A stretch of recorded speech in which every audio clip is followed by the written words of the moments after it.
for backup. Yeah. I hope nani neliswa ni charge ile ama gadgets wenu because electricity hamba noma kunini. Yeah, I've charged mine, Chair. Oh, okay.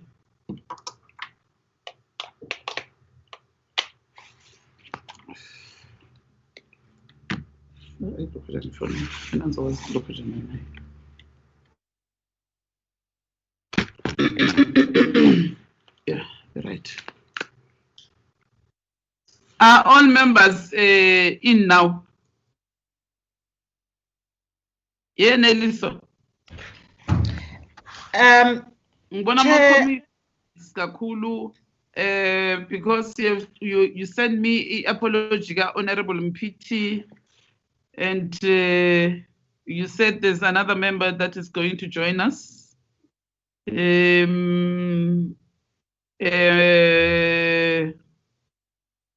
Anyway, members of parliament are allowed to join AMA meetings, even if a member is not a member of the portfolio committee. The only thing that they are not allowed to do is voting. They don't vote. But in terms of attendance of meetings, they are allowed to attend any meeting. And then let's check if other members are here and check if we are forming a quorum.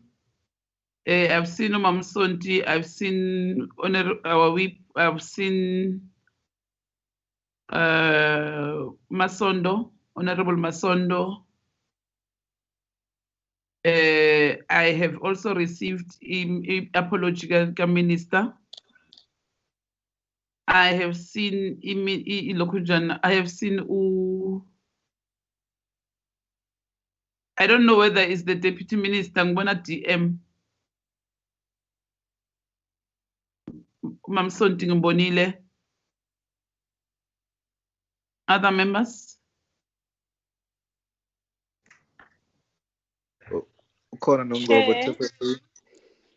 Ngobo is here. Yes. Okay. Oh, so we do for me quorum. Honorable Masiko. Thank you, Chair. Chair, I've just been called by Honorable Mkweba, who has told me that she has experienced load shedding and is struggling to connect to the meeting. Oh. Yo, Nami, the other day when there was load shedding, I drove to her house. And from my house to her house, it's very far because there was nothing that I can do. And then who else have joined us? But I think we are forming a quorum. Other members, we will see them as and when they are joining us. But I think most of the members are here because I can see they Guti Iyasho Guti AMA members plus 10. So meaning there are commissioners that have joined us. Ngonile, the chairperson, I've seen the deputy chair, I've seen Umamno Masonto, Ubabu Botha, Ubabu Sidiko, and who else? Klobatla, and yeah, I think I've seen few of the commissioners today. So I declare the meeting officially open. We can then start with our meeting, but I think we need to send our deepest condolences to the Mandela family on the passing on of our ambassador, our late ambassador, Comrade Zinzi Mandela. But I think there are many comrades who have passed on over the weekend, and we also send our deepest condolences to all the comrades also, because it's comrades who are senior in the organization, and this COVID is very serious. I was sick also, and I was even thinking that I was even diagnosing myself. And in the house, my children were starting to put masks when they are talking to me, thinking that I'm positive. But I think, honorable members, those of us who attended that meeting, that subcommittee, NYDA, on the 30th to the 2nd of July, we need to go and test. Because after that meeting, I think some of us started being sick.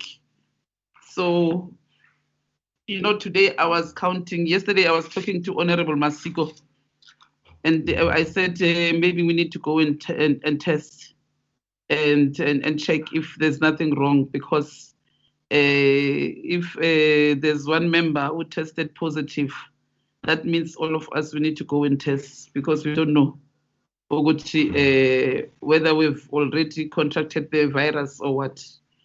But after that meeting, we started getting sick, feeling sick, and we were counting days yesterday. It's not easy, but I think we're getting there. Yesterday when I said to some of the members, they were very scared.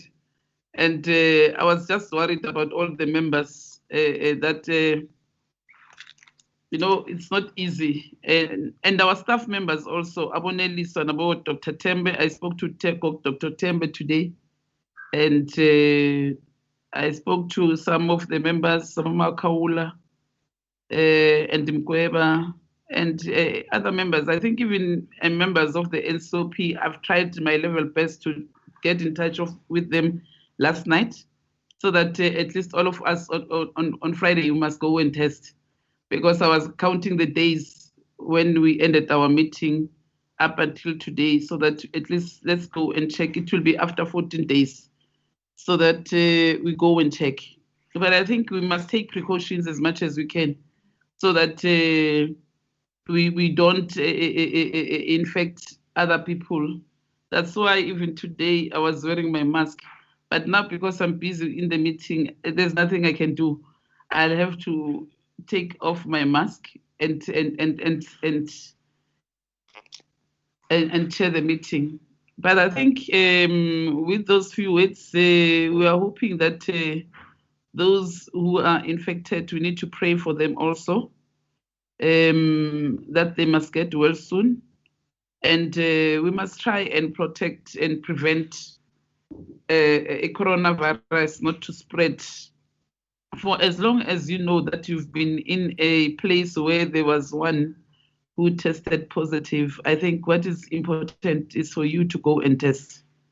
So I think members will go on Friday, so that it's Friday. No, it's Thursday. Ne, Masiko, it's Thursday. We must go and test Thursday. It will be 14 days is tomorrow. It's tomorrow. So we'll go Friday. So Friday yes, Chair, Friday. 14 days ending tomorrow. Yeah, 14 days is ending tomorrow. So Friday we must go and test. But at least we're all we look at it. So sometimes this thing, it hides itself. You can't even see that. But it's fine. We'll get there. Thank you very much, Chair, for coming back with your team, with the commissioners. We are going to hand over to you. We are hoping that your meeting have set and you have agreed. What you are going to present today is something that you have discussed in plenary. We have tried our level best so that you don't present something that people are not going to take ownership. But what you are going to present today is something that, as a team, you are going to take a responsibility, full responsibility and ownership of the report.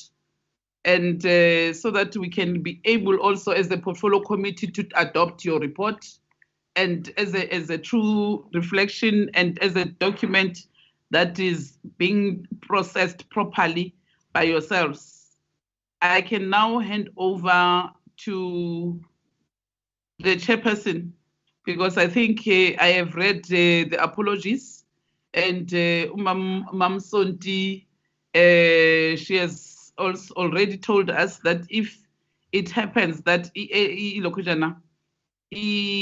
ama-gadgets akhe goes off, then that means there's nothing she can do. You know, mostly Northwest, you'll understand.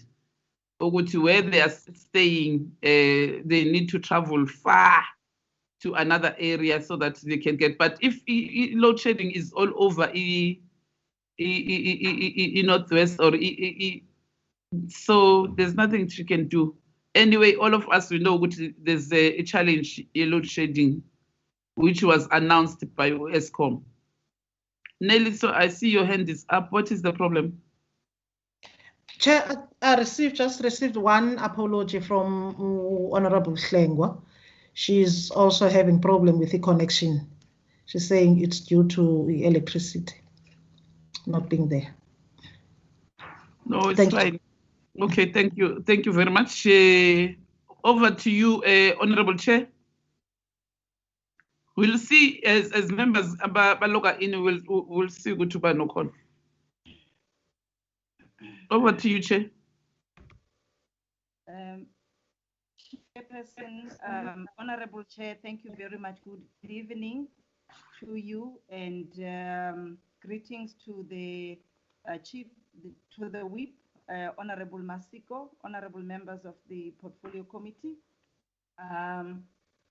Thank you once more for inviting us as the committee and appear before you. Honorable Chair, before I start, allow me just to tender one apology that I have received just now from Commissioner Oharango Madiseko.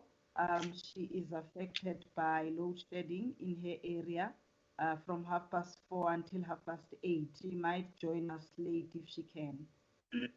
But all members of the commission are here, and we really appreciate the opportunity to come and appear before you. Honorable Chair, I just want to say that I think some of the members, as we go on, will be affected by load shedding. I think we are all under threat. CEO has sent another message as well, saying that she is affected in her area. She will try and connect somewhere so that she continues presenting in this meeting. Honorable Chair, we have set as plenary on Monday and yesterday, and we have actually processed the reports that we have submitted to the Portfolio Committee, and we have agreed and adopted those reports that we are presenting to you today. Honorable Chair, I want to declare that I'm not feeling very well. I'm on sick leave. I think most of the time I will rely on myself and the Deputy Chair just to respond to some of the questions and comments from members. But we are all here, Chair. Thank you very much. And I think the reports were shared with you yesterday, and we are happy to actually present on those different reports. Thank you, and over to you, Chair. Thank you very much, Chairperson. Who's going to present now?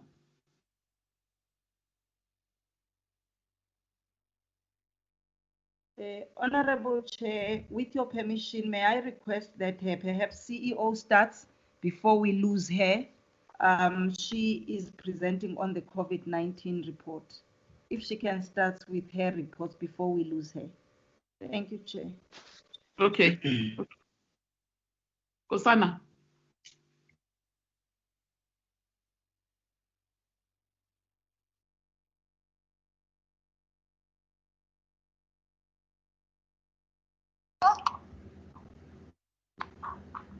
Hello?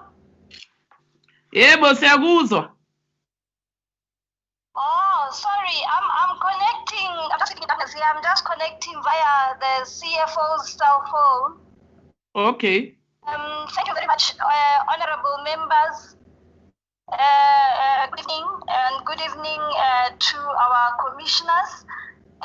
Chair, We are presenting today a presentation that will just highlight, some of the issues that were considered in plenary during this pandemic time, and looking into the fact that the budgets have been cut, and obviously putting before you what kind of programs may be affected and what are the kind of things that we will be doing.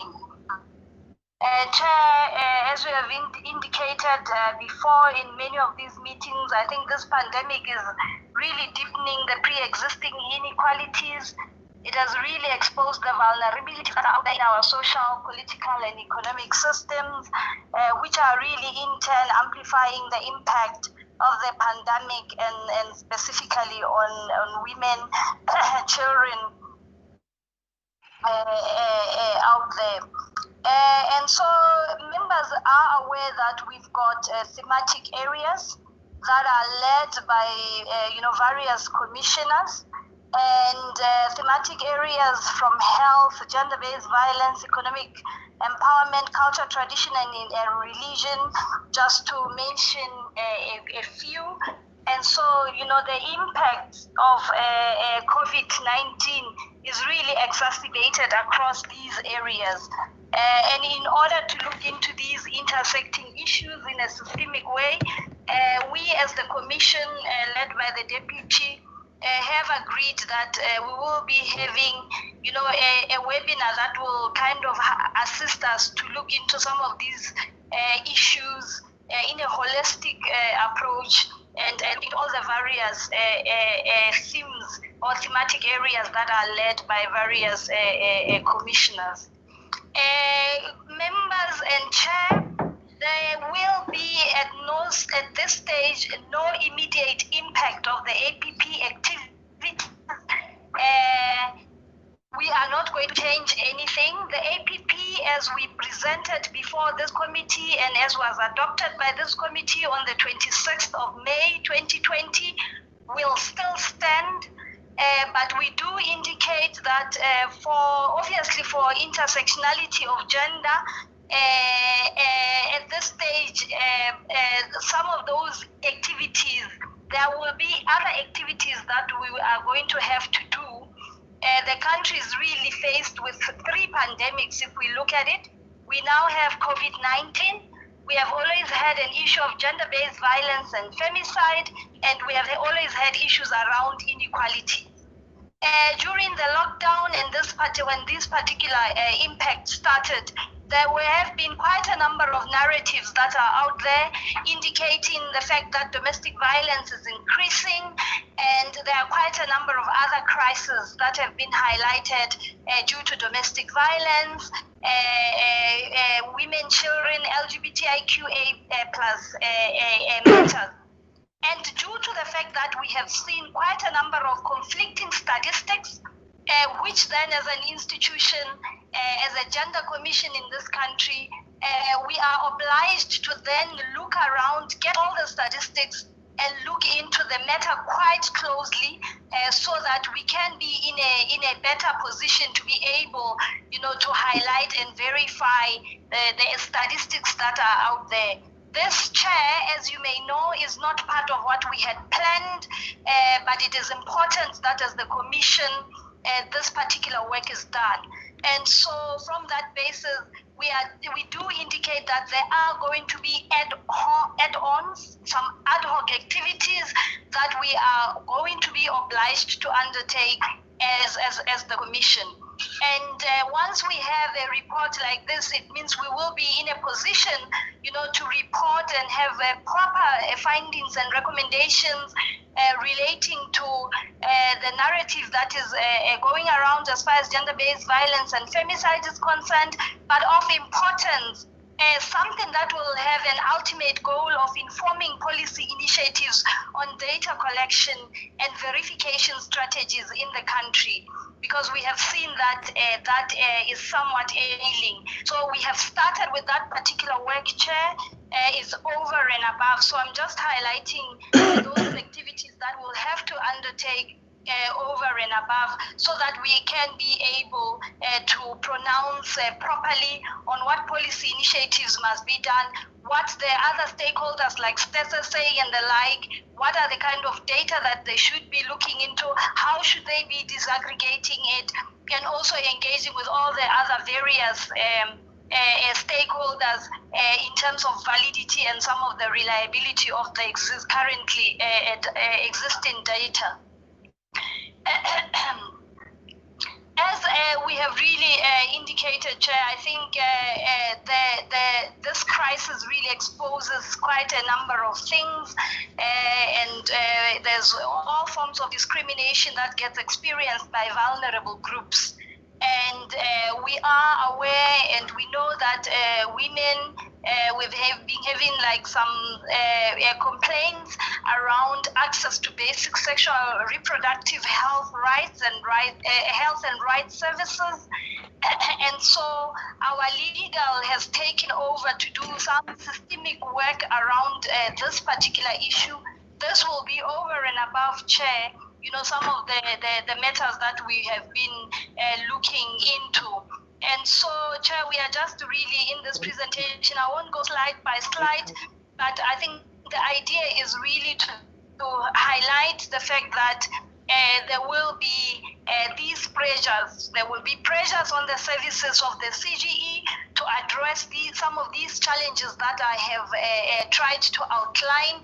The budget reduction as it stands will impact on sustainability and ability to adequately respond, of course, to some of these issues, despite in the immediate term focus on these themes that I have highlighted earlier, and some of which I know that some of our commissioners are really wanting to run, a lot of activities around, issues around alcohol, looking into alcohol, issue of alcohol and the pandemic, the issues of working with men and boys, and all the other socialization issues, circumcision and the like. These are the things that we are aware that we would want to really undertake and look how this COVID-19 has impacted on them. And now we know in some of the areas during this time of winter, there is, circumcision that happens. Luckily, in the financial year, we had already included a study on circumcision, but what we are going to do is just to try and see if we can add a few indicators that would also give us a sense of how has that taken or happened, or what's happening out of there, looking into the current COVID-19 environment. Heightening and consolidating research and harnessing the vast data that is generated by various organizations in the country. I've already said that is going to be one of the things that we need to do.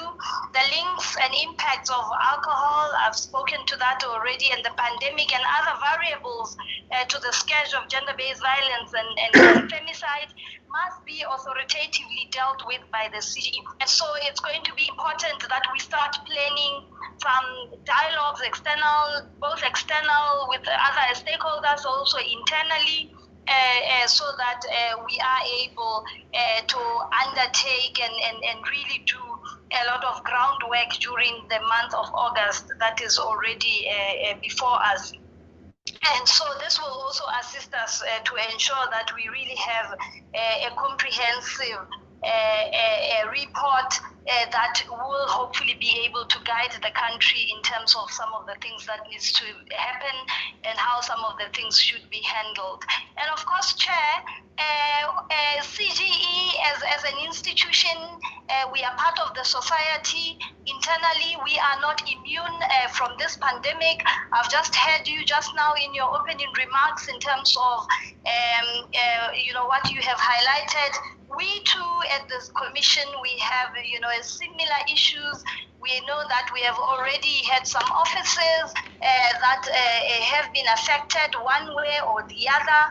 And so what we are saying, Chair, is we will need to have some budget amid this particular reduction of ensuring that The offices are deep cleansed, some sanitations take place. There will be possible isolation of staff every now and again as we are doing this work and ensuring that progress is made on the APP that we have placed before this particular committee. And the Commission will endeavor to continue to carry out the mandate of the Commission to the best of its ability, ensuring that protocols are in place, obviously to deal with issues as they crop up, but we also do take into account that as we are doing the work, Chair, there will be those issues of isolation, of quarantine that then happens. So, Chair, that was just in a nutshell, just to highlight and give a sense that to members that the Commission is comfortable with the APP as it is, and there aren't going to be changes. We are not going to take away anything. We do have foreseen already that we may have to take on more in order to be able to lead the country on some of the issues that are happening. So I had added, Chair, and I'm not going to go through that. If you look from slide 11 right down, it's just to reiterate and show members that those activities as they were adopted by this particular committee are not going to change. We will still continue with those activities. But Chair, having said that, we are aware that some of our programs are there that will be impacted by things like social distancing. We have a gender mainstreaming program where we are working very closely with municipalities. A lot of municipalities also seem to really be closing down, shutting down because of COVID issues. But the work that we need to do, we have started to look into the IDPs. We have already requested in some of the provinces and the like. So that work will really carry on. But obviously we will have to hold virtual meetings due to social distancing and the like, and have webinars and the like, just to look into some of those processes. Stakeholder engagement, chairperson and members, will still happen. It's going to be affected in various ways. When we do our work, we want to be on the ground. There are times when we have engagement with community-based organizations on the ground. A lot of community-based organizations sometimes don't necessarily have funding for them to be able to have data, to be able to connect and engage with us.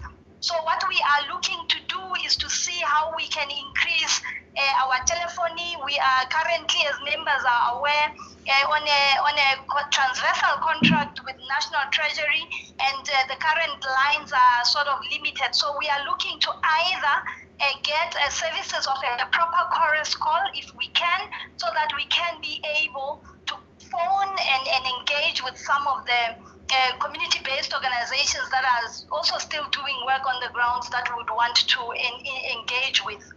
We are further going to be utilizing, as I've said, webinars for those stakeholders that will still be able to have accessibility and the like to the virtual meetings. The other activity that may be affected will be our outreach and advocacy and legal clinics. As members know, we actually go out into communities and we engage with them in terms of their issues, highlight the mandate, and then give them advices from a legal perspective where they need one, where they need, there are specific services that they need. We make sure that we bring those particular departments before them so that that work can be done. And so, and this is an activity that will also be affected. It will have to be conducted through use of community radio stations, Chair. As we had already indicated, we have procured some community radio stations through GCIS, Chair. So that was already in the APP, but obviously because because it's an over and above. We have been having quite a number of engagements with SABC Education, and I think we all know that SABC is now also having quite a few of funding issues. And so this time around, we are going to have to buy, some slots. We have engaged with them quite a number of times, and they have, or we have given them a proposal. So members, the radio stations that I've highlighted in my slide number 16, those are just the radio stations that we are negotiating with the SABC so that we can buy airtime. It's about 12 radio stations, but that's not the only radio stations that we will be working with, because under our engagement with GCIS, there are other further community radio stations that we will be engaging with. We have at this stage, Chair, already piloted one or two clinics, the radios. We did one with Ukozi. They gave us free airtime to do that. I think they gave us about 1 hour to 2 hours, and it really went well. They were able to open up a WhatsApp line, in as much as people were not calling in for legal to give them, advices and the like, but there was a WhatsApp conversation that was going on that we were able to respond. So having done that trial for 1 or 2, we did that trial in KZN, we did it in Mpumalanga, and we've done it in Limpopo. So we are really confident, Chair and members, that we will still be able to discharge that particular mandate without a lot of hiccups, Chair. So, Chair, that really, in a nutshell, was to give an indication of, how we will be affected. The programs as adopted by this committee will not be affected. We are just trying to do much more in terms of ensuring that those that will be affected by principles of social distancing and the like, that we find other mediums to ensure that they still progress, and we are still able to do our mandate and reach each and every South African as far as our work is concerned, Chair. Thank you. Thank you very much, CEO.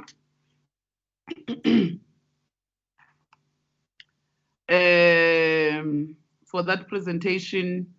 Maybe we need to finish all the presentation once, ne? Or what do you say, honorable members? Do you want to engage on the documents that, the reports that they've presented now? Honorable Masiko. Thank you, Chair. Chair, I would humbly request that we deal with this report first and set it aside, because there are a number of reports, and I think those that are following are just the issues of the follow-up on issues that we had raised in the last meeting. So, Chair, I would request that we deal with this one and then we set it aside. Thanks, Chair. Okay, it's agreed. Let's continue, honorable members. Can I get hands?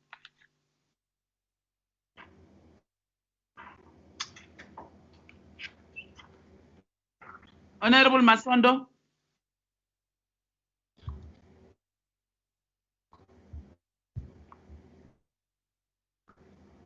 Honorable Masiko. Honorable Sharif. Honorable Sharif, please, Chair. Okay, Honorable Sharif, you'll come after Honorable Masiko. No problem, Chair. Honorable Chairperson. Oh, okay. Okay, Masiko, can you come after them?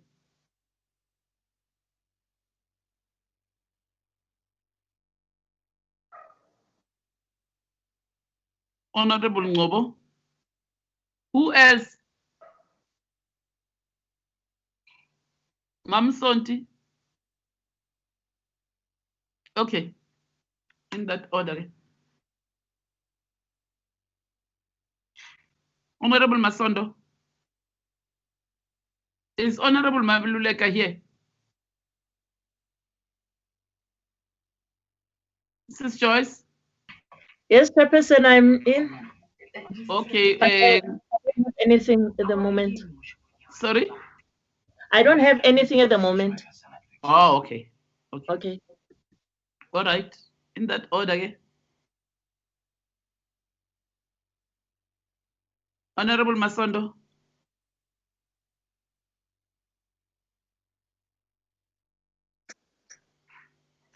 Me also, Chairperson, I've got nothing. Ne? Okay. I'm sorry. Honorable Sheriff, I'm sure Honorable Masondo is struggling to come in. You can start.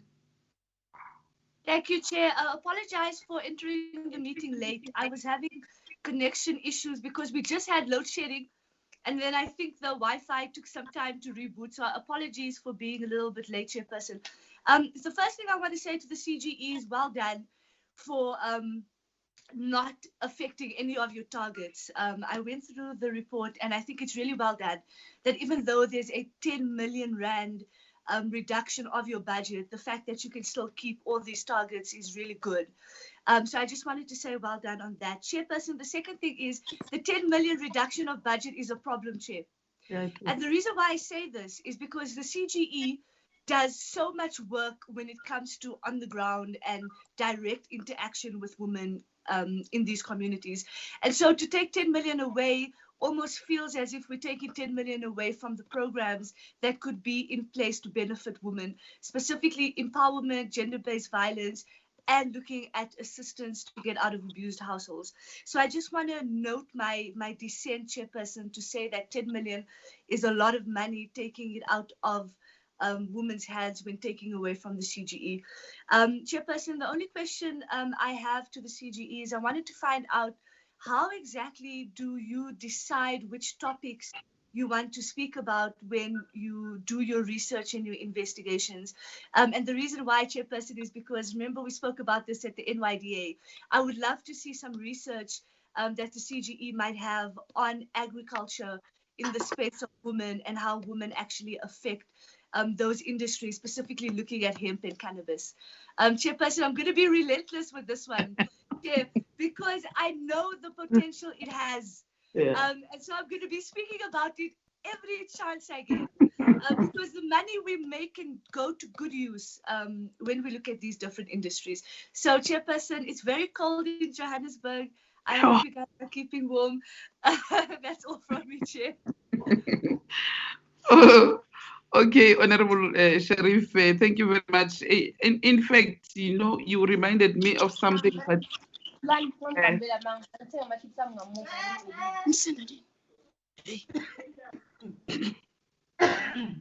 Masondo, bayenzani abantwana?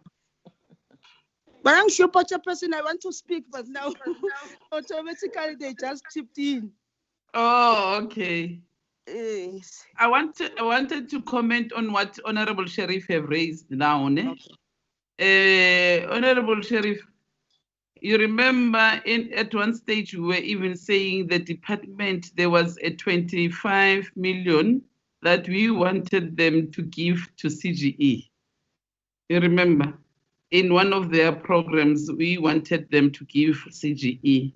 But after the adjustment budget, then we saw that it's a problem because they've taken a lot of money from them. But I think it's a concern. The reduction of 10 million, it's a concern because truly speaking, they are doing a lot. But also I'm happy with that they didn't change their targets. They left their targets as they are. And which is a good start, and they will try and do as much as they can, whatever in what they have, they will try to do whatever they can, and where they cannot, then we will not be harsh to them because it's not their fault, but they will try their level best to do much with what they have. Thank you very much. I think the CEO have agreed, Honorable Sheriff.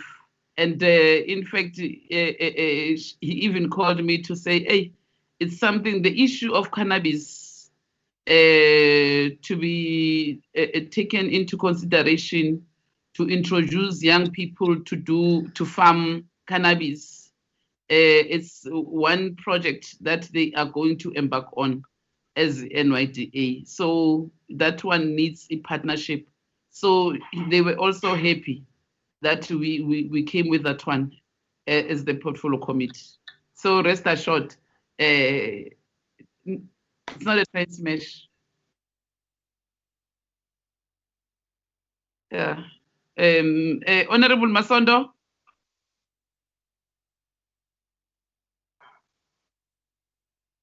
Thanks, Chair. Chair, I want just to have one comment and two questions.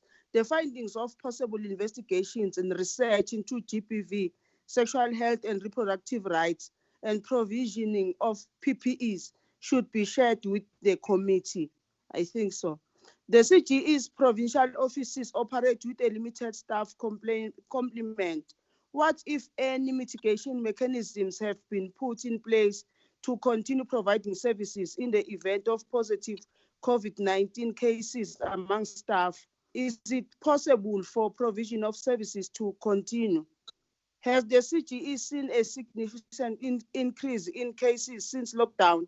If yes, what has been the greatest area for intervention? Thank you, Chairperson.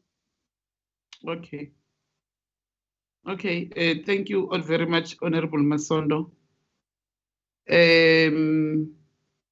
Honorable Ngobo. Thank you, Chairperson. I also would like to commend the CGE for not changing their APP and the targets, and also to voice my concern with regard to the 10 million rand reduction in their budget. And I think it's an unacceptable situation, but there's nothing that we can do at this stage. Also, given that they are not well funded, it's something that we've been saying all along. Chairperson, I have one question, and it relates to the Boy Child project. I just would like to know if there is any plan in place for the CGE to continue this project of mentoring young boys to respect women, and so that we try to address these GPV challenges. So I know that now it is impossible to hold gatherings and meetings where physical distancing is impossible. But I would just like to know if there's any plan in place to continue with this project. Thank you, Chairperson. Okay, Babu Ngobo, I think Babu Botha must elaborate further on that one, because I think that program, Babu Botha is championing it, if I'm not mistaken. They will correct me if I'm wrong, but I think Babu Botha is championing it. So we'll like him to go into detail about it, so that and know how are they, what is the strategy that they are going to use now, since we're observing social distancing. And if you look at other provinces, it's like they are becoming an epic center for COVID-19, and all of us, the issue of schools, you heard yesterday and today, the unions were saying the schools must be closed and so on. So I think something needs to be done. Which whilst teachers unions are saying the schools must be locked, must be closed, and then have you, Babu Botha, thought of engaging in any program with regards to boys and so on, just to avoid children loitering from the streets and thinking other things? Because we have seen when children have got a lot of time, they end up doing other things. We've got evidence in that one. Maybe you can also think about that as we move on. Honorable Masiko. Thank you very much, Honorable Chairperson. Greetings to yourself and the honorable members present, as well as the members of the CGE, the commissioners and CEO. Honorable Chairperson, I firstly want to deal with the issue that honorable members have dealt with, the issue of the cutting of the budget. I think we should put it categorically as a portfolio committee that we are really disappointed in the fact, in light of the fact, Honorable Chairperson, that the President had announced gender-based violence as a second pandemic. And for us, it means that it needs to be all hands on deck in terms of responding to issues of gender-based violence, which also means that also financial resources must be put in the fight against gender-based violence and femicide. Therefore, cutting the budget by 10 million, Chairperson, will leave us on the back foot in relation to responding to the issues that are currently facing women during this crisis or during this pandemic. We know, Honorable Chairperson, and it's also noted in the report by CGE, that many of these inequalities that are brought along by this pandemic are not only relating to the issue of health, but they are also relating to issues of the sexual reproductive health rights of women. They are being affected because now we know that currently our hospitals are overloaded and our clinics responding to the pandemic, which is COVID-19, which leaves women in the back foot in terms of being adequately attended to their sexual and reproductive health rights being affected. Therefore, Chairperson, we should put it as a point as this portfolio committee that really we can't afford to lose another 10 million in the fight against gender-based violence, because we should view it in that light. Having said that, Chairperson, I think one thing that will really make us sleep at night in relation to the commission is the fact that they have been able to keep their heads above the water. And that for me is a positive, in that no work will be taken, or no the what do you call it? Well, it's not been affected, the work of the CGE in relation to their targets. So for me, it does leave a positive light to us, and we should really commend them for that. I'm going to raise, Chairperson, what I've been raising with the other portfolio committees that we have held, one with the Department of Women, Youth and Persons with Disabilities, as well as the issue with the NYDA, the issue of the inequalities that are being brought along in the responses that we are providing through these changing from physical contact to virtual platforms. We know that many of our women, specifically those that are in the rural areas, are unable to access these platforms that are now taking us towards the fourth industrial revolution. You know, issues of network in the rural areas, you know, issues of data are there, and they're affecting our poorest women who ought to be having the full services that a CGE should be bringing along. And I think, Chairperson, as much as they have noted the issues of data and responding to them through issues of through having teleconferences and all of that, I think we really need to closely look into that. And when we are conducting our webinars, we should ensure the full participation of those women that are in the outskirts, that are in the rural areas, that ordinarily do not have access to such because of the infrastructure that they are having, no networks, no electricity, no data, and everything like that. I think we should fully consider that. But, Chairperson, we should really welcome the fact that the targets have not been changed. Thank you very much. Thank you very much, Honorable Masiko. You know, Chair and Deputy Chair and our commissioners, somebody challenged me today. This person said to me, yeah, CGE is reporting to your portfolio committee. And she was talking about governance structures, meaning boards, you know, all those boards that are appointed in government entities and departments. This person was saying, I think there's something that is not right that is happening in the country. He's saying it's like we are concentrating on public sector too much, but we don't check what is happening in the private sector. When you look at boards in the private sector, the status quo is still remain, and nothing has changed, and they haven't even moved an inch. So I said to that person, oh, okay, I will raise it with CGE today. That here is an issue. Somebody raised it with me. I want to hear a response from you on what is your take with regards to this. Over to you, Chair, Deputy Chair.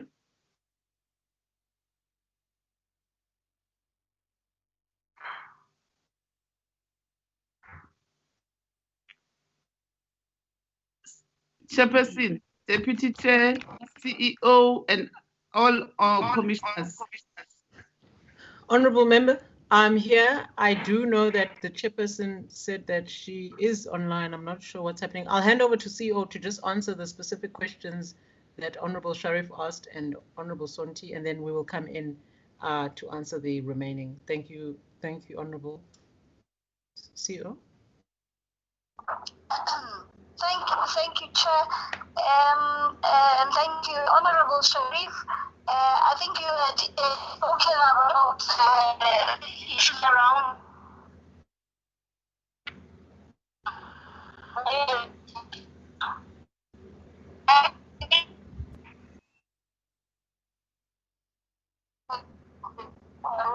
looking into our economic empowerment specifically. We are going to be looking into things around agriculture, and I think we may just, now that Honorable Chairperson of the Portfolio Committee has indicated that there's some work that the NYDA will be doing, I think it may be of great impetus that the Commission also gets in touch with the NYDA just to see if there are collaborative efforts that we could also work with them on that. So that's definitely something that we'll follow up and see. And once we have had, you know, our engagement on all those themes that we have indicated, we will be able to look into the work. Honorable Masondo. Yes, I think we did have a slide basically that was indicating that as CGE we are part of the community, and I think as part of the the country, and as part of that we may be affected one way or the other. We have had one or two. We have been affected in two provinces, but that has not stopped the work. I do think that the infrastructure that we've put in place in ensuring that a lot of people work virtually has assisted. And I do also think that even some of the protocols that are in place in our offices have actually assisted us in such a way that we have not been able, whenever we are affected, to close more than the 48 hours that is put out there by the regulations. So we have, the question was, have we been affected? We have been affected. Indeed, and you will see, members, when the CFO presents the budget, a lot of our budget, because we undertake the work ourselves, a lot of our budget comes under COE. And in fact, we have had to really look into some of the positions to sacrifice. So we have really gone through a process internally where we have really looked into what needs to be done. Will be, people that are spread thinly, but as CGE pulling together from administration and commissioners, we are clear that what we are putting on the table will not necessarily be affected. Where we have plans that we will be able to fall back on when somebody else is not able to do something, someone else will be able to take that up. So operationally, we have really put plans in place to ensure that the work that we are putting in place takes place and happens. Honorable Ngobo, we do have a concept that we had started engaging with as the Commission as far as working with men and boys is concerned.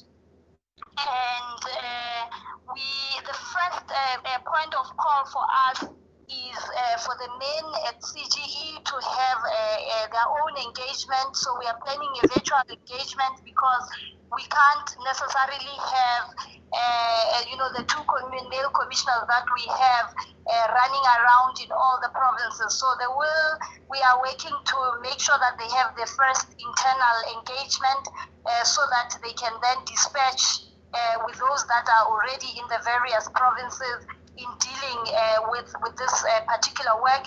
We have also challenged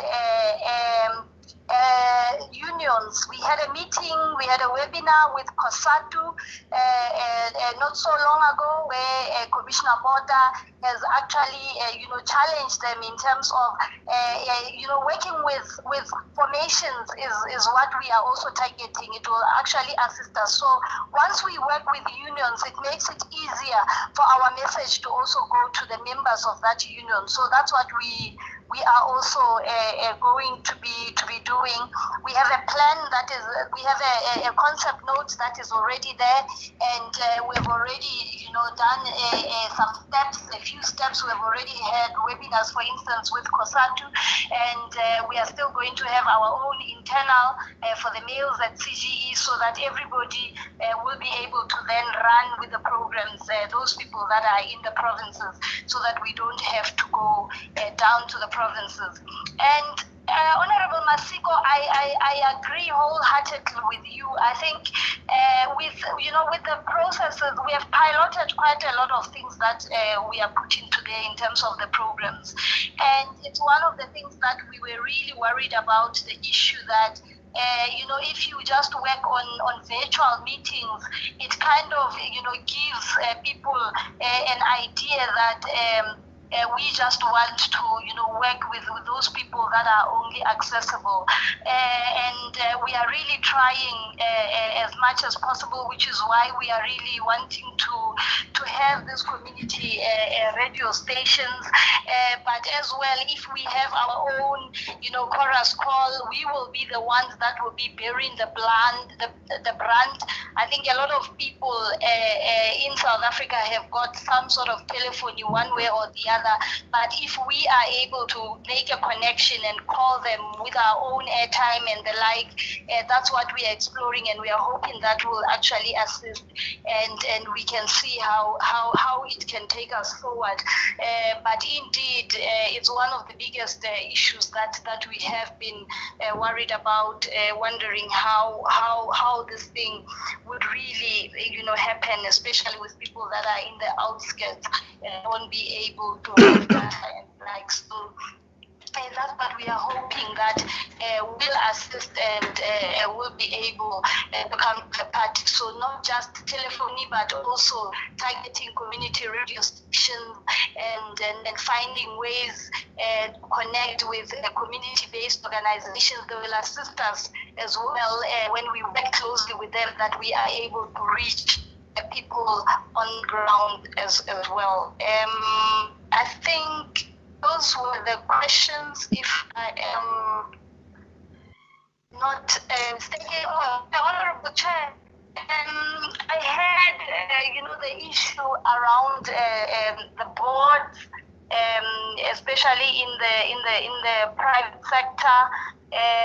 We do target, private sector hearing, our private sector hearings, when we look and look into issues around transformation, we do also engage looking into boards and the work that needs to be done.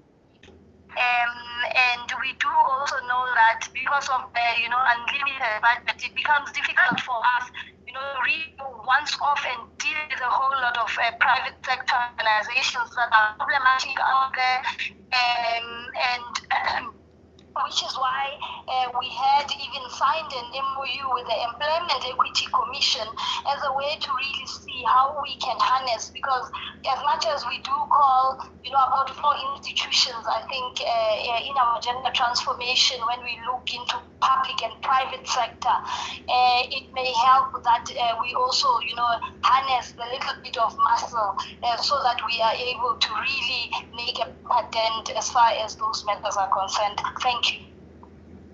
Yeah, the last one, CEO, you have even yourself, the answer that you're giving, even now, you're not even confident about it. And it shows that CGE, you haven't done enough with regards to that one.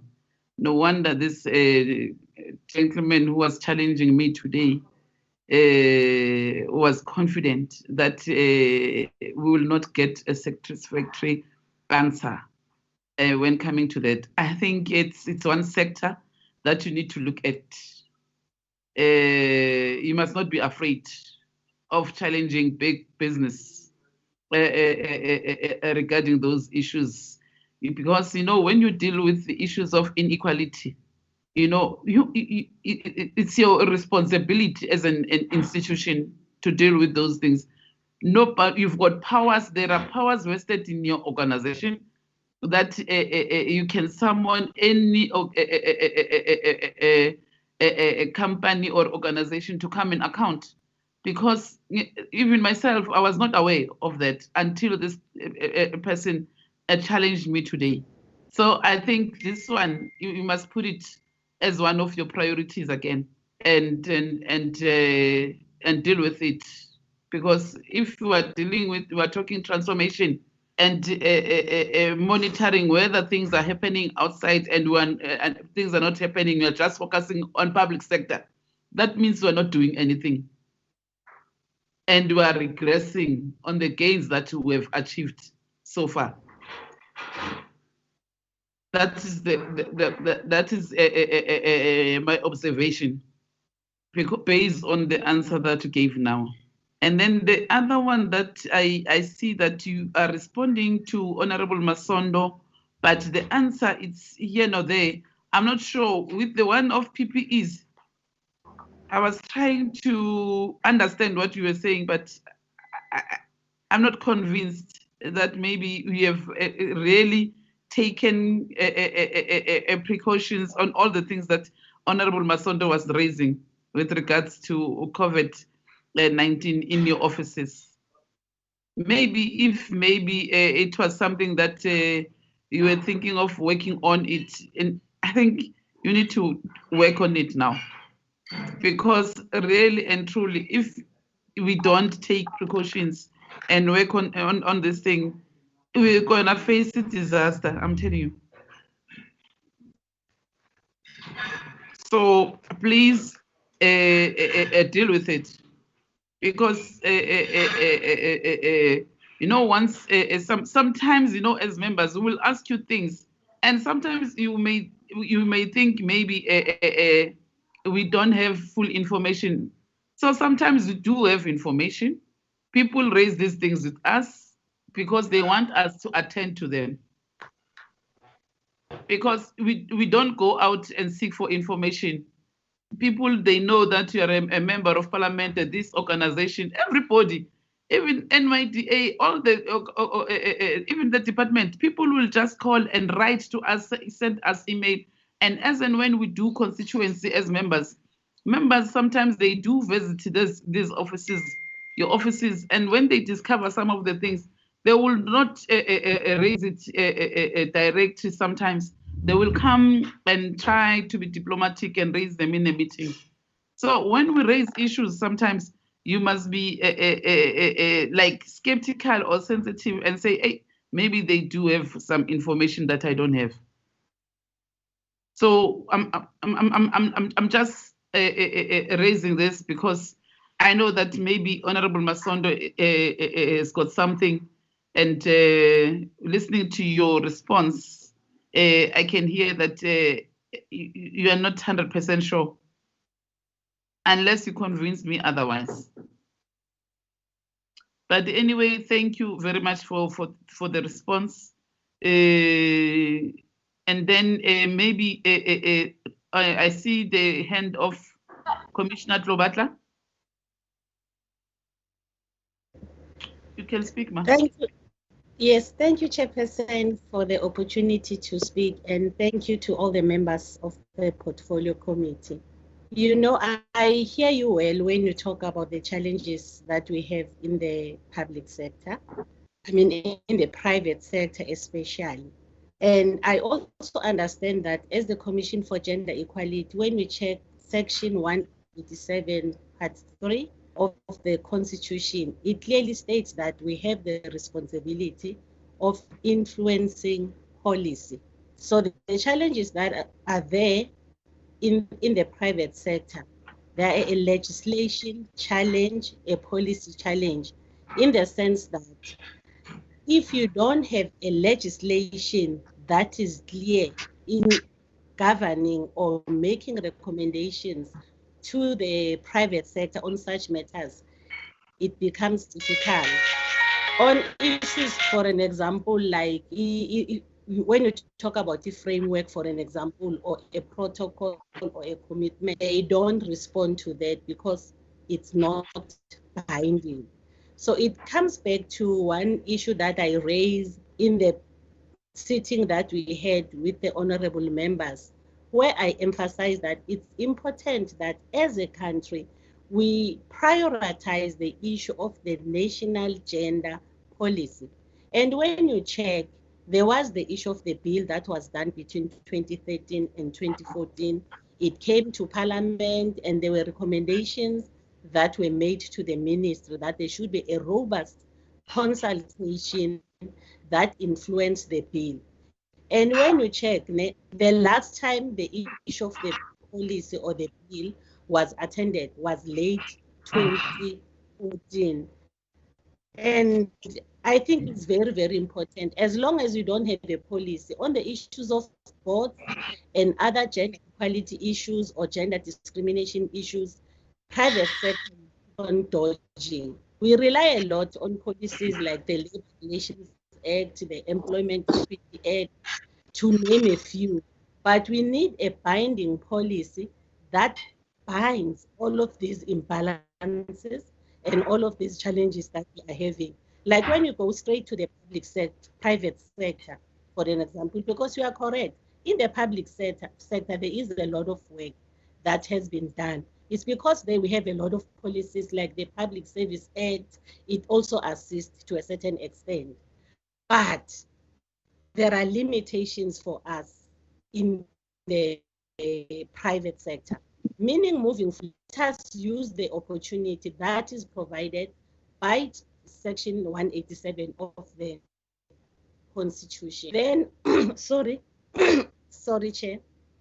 And then on a lighter note, Chairperson, this is something that I've observed because now and then we keep on raising issues, raising concerns about gender-based violence that is escalating, femicide issues, you name them. And the issue especially of domestic violence, that's the issue that I want to raise, vis-a-vis gender-based violence. We complain a lot that it's escalating, and as it is escalating the issue of domestic violence, but we have a policy in place. With that one, I would love to say, let us go back to the drawing board, influence policy further. Like on TV, I like to watch American investigation and documentaries. I've observed something that is very common in the first world countries when they deal with gender-based violence and also when they deal with domestic violence. I've never seen a situation whereby a perpetrator remains in the house, then the victim and the children are the one that goes to a shelter. I think we need to have sort of a paradigm shift, and somewhere in that area where we have a situation whereby it's the perpetrator now that leaves the house instead of the victim. Well, that is a topic for another day. I can expatiate and add more information why I succumb to that rationale. Lastly, Chairperson, without the national policy as a country, we will keep on moving forward and back.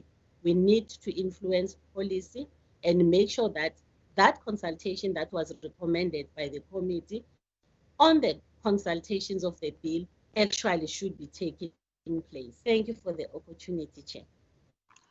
Yeah, Commissioner Klobatla, I think what we need is that if you can finish us with the bills that lapsed, because remember in Parliament there's a time frame that is stipulated which bills will lapse when.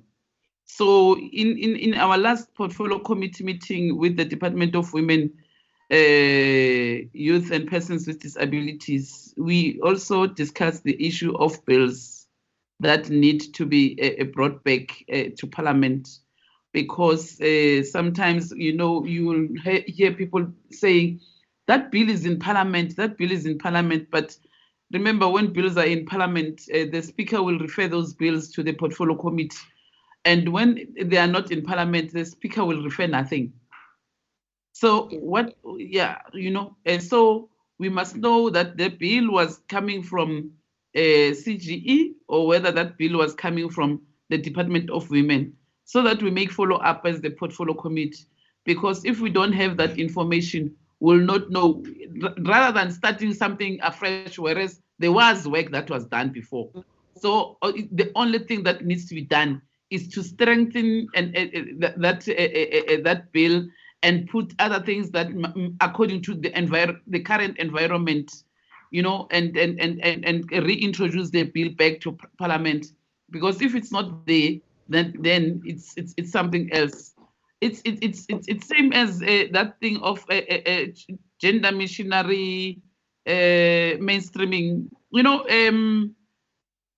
at one stage I was even confused whether this thing it falls under CGE, whether it's under it falls under Department of Women. There was like a confusion. But in fact, who must run with this thing? Because it's like all of us were saying gender mainstreaming. There's what do they say? Gender budget or so on. I'll remember it. So yeah, gender responsive budget and so on. But nobody is coming up with a paper on how do we start it. You know, it's like it's done somewhere. It's in pieces. There's no proper coordination. Yeah. Yes. So maybe sometimes, you know, when you find time, there is nothing wrong of calling us and requesting a meeting and come to the portfolio committee and make a presentation on some of the issues that you think they are critical and they are very important for us as a country, that will benefit the country at the moment, so that we can see as members of Parliament that how do we then come up as a portfolio committee with bills that will be introduced also by the portfolio committee, you know, and or a private members bill and so on. Because when there's nobody who's coming forward to present something to us, there's a lot of work. If you can look at the volume of work that you are dealing with now, you can see that we have limited time. Yes. But if we start somewhere, I think we can achieve a lot of things. Yes, Chairperson, on the issue of the bill, I do have a detailed report that states what is it that was done from 2013 to 2014. Tonight, okay, immediately after the meeting, I will email you and email all the commissioners the update of where we are as far as the bill is concerned. so that as we move on, we know what needs to be done. And then on the issue of gender responsive budgeting, I think as a country, we need to separate the issue of gender responsive budgeting and financing for gender equality. Those are also two different issues, but people have a tendency of implementing them as if one represents the other. But there is a thin line between both of them. Then on the issue of the national gender machinery, well, it lies at the moment with the Ministry for Women, but let me not say anything around that.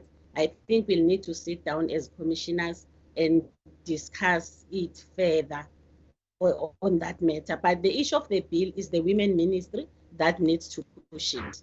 It falls within the mandate. Yeah. Thank you, Chair. Thank you very much, Commissioner Klobatla. That was very informative for us. Babu Botha?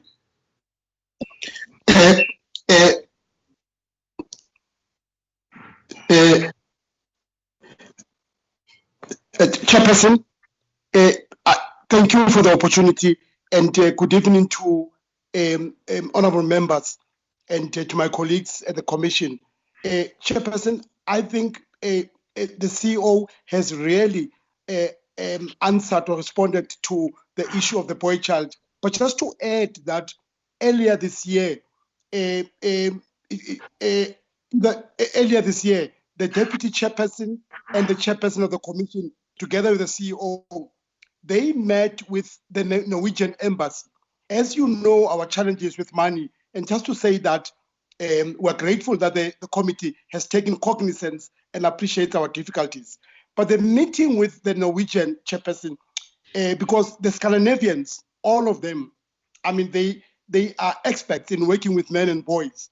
I mean, all the 4 countries. So when they met, I got a report from the chairperson that the deputy chairperson herself and the CEO, it was decided that they would want us to come with a concept with the CEO spoke to. Now we are at a stage where, as she rightly pointed out, where we're saying that Commissioner Rakolote, myself, would be able, with other colleagues, conduct training for internal staff members, both male and female, on the question of the boy child, so that when come the end of our term, Chairperson, you leave what one, and this is what I said in when you interviewed me, so that these are not Bota or Rakolote, these are institutional programs. That's the one part, Chairperson, in response. But let me go on. At the moment, what are we doing presently? Chairperson, there has been, or we continue to engage traditional leaders, I mean, on webinar.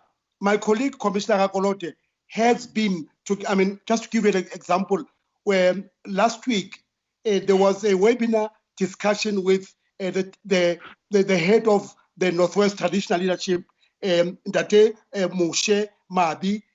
Now, this is part of influencing this institution, Chairperson, at a direct level.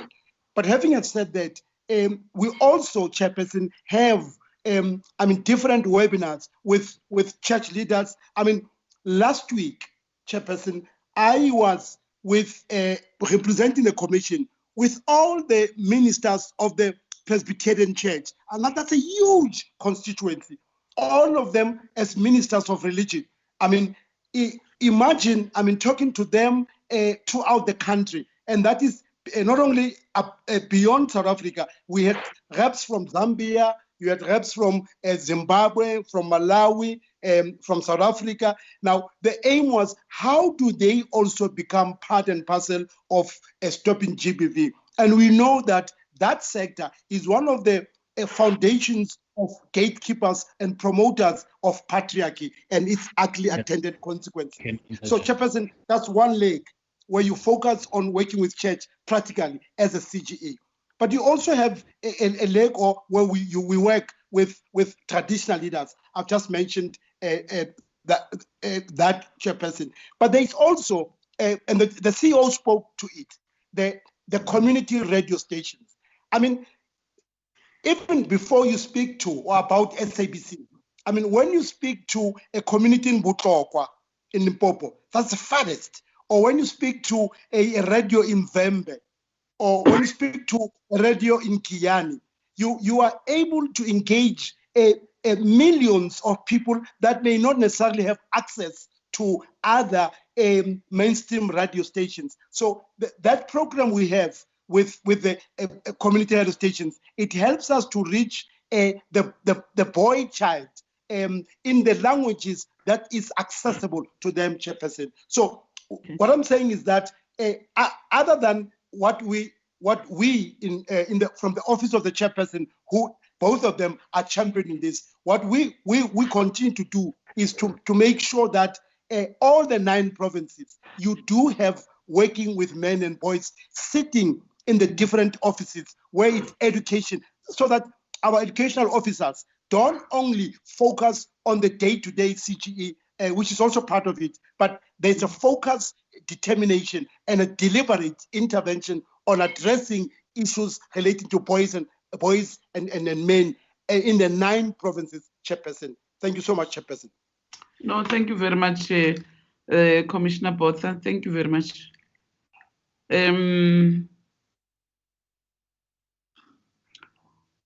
Just say we report.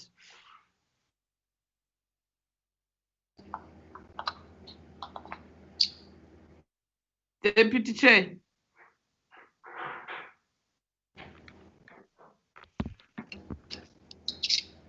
I'm not sure the chairperson is online. I'm not sure she even has a hand up. I'm not sure if she's saying I must chair in her absence while she's here. Chairperson, can you just give a direction so that we go to the next? You can continue, Deputy Chair. Oh, so we. Yes, Chair.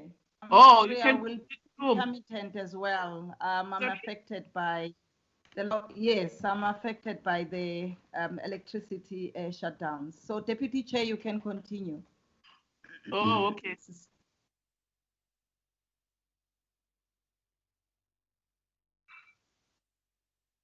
Thank you, Chairperson.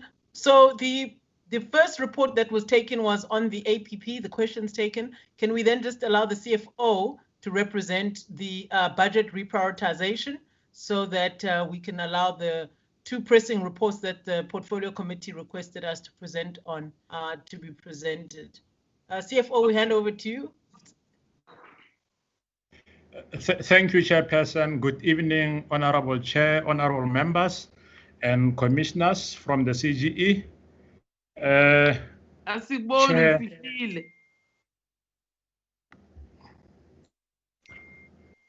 Chairperson, I'm here. Good evening. Good evening. I don't have a printed. I'm fine, and how are you, Chair? I'm good. I don't have a printed presentation. I would ask that I present from the screen of my computer.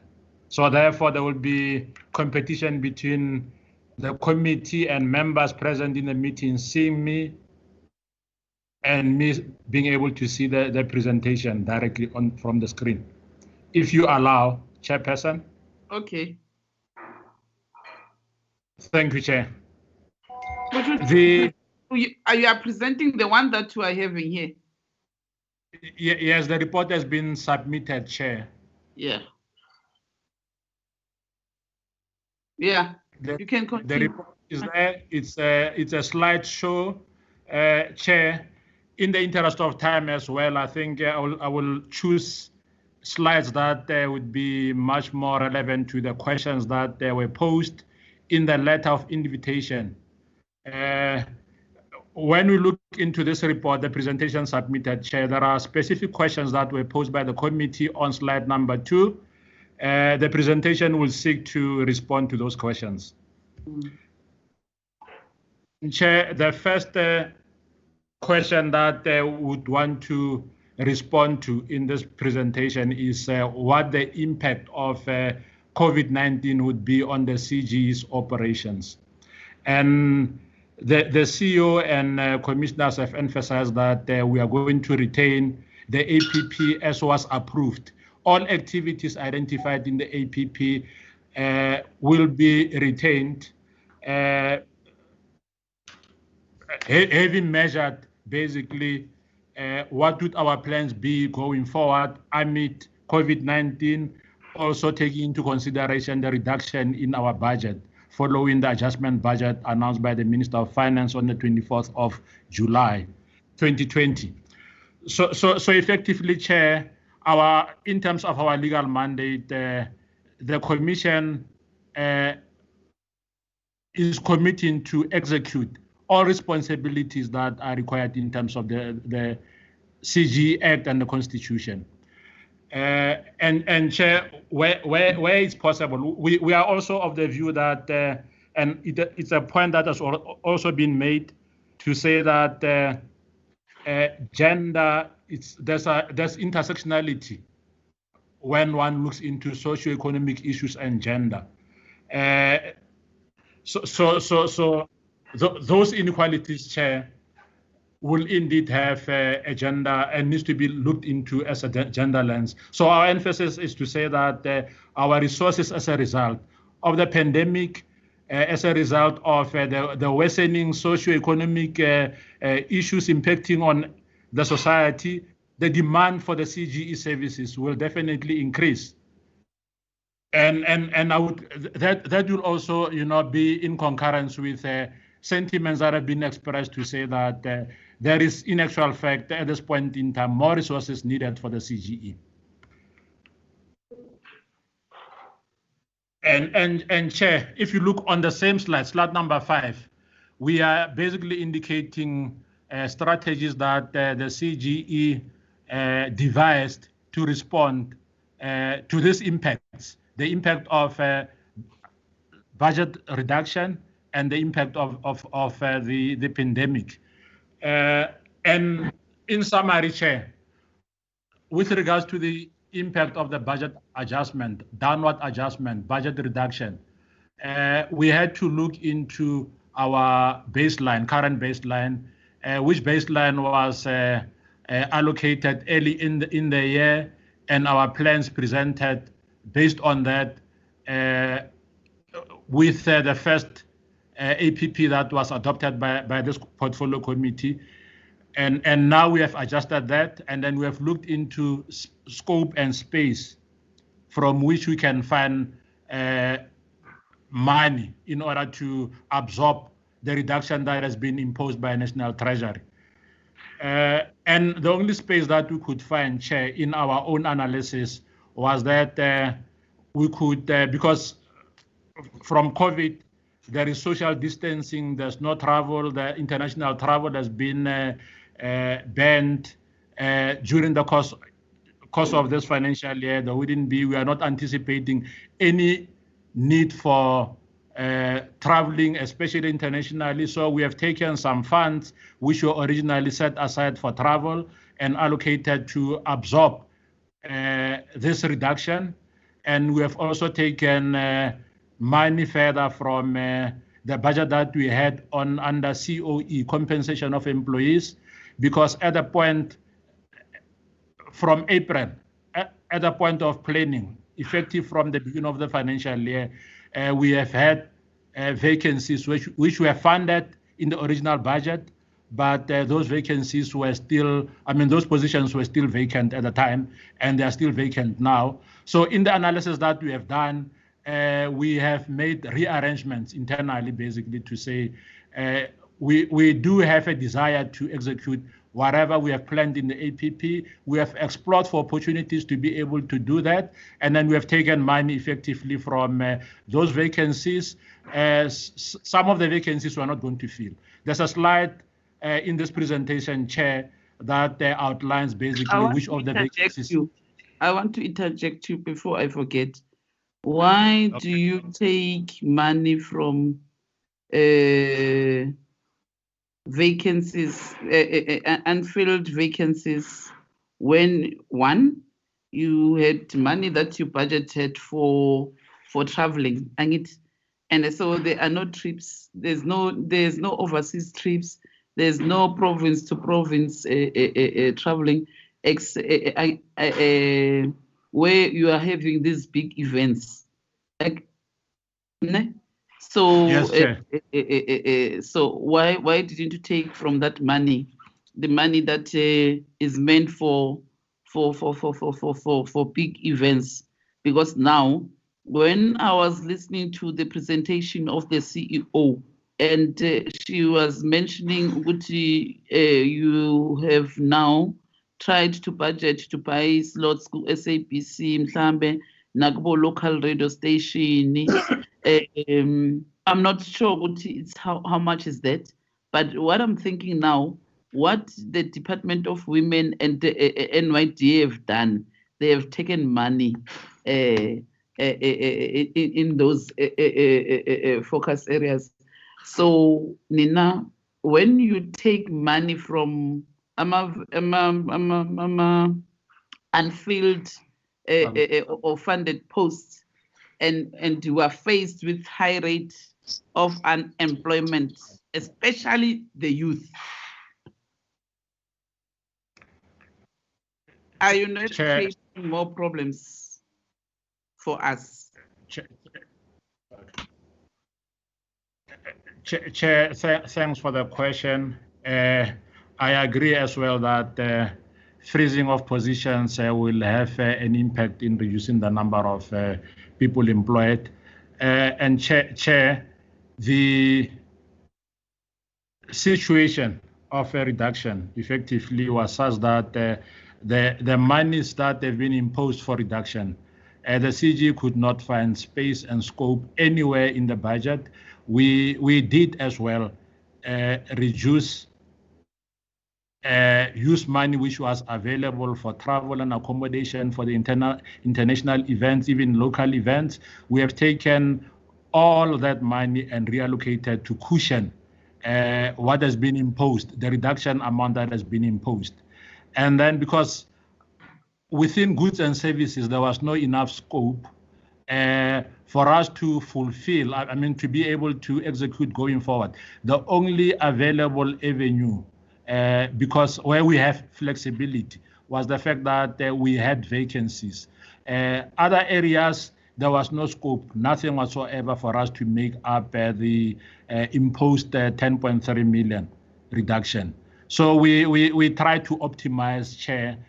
We tried to reprioritize, and then we were also wanting to, and we still do as an institution, wanting to preserve the funded establishment, not only for purposes of keeping and retaining livelihood from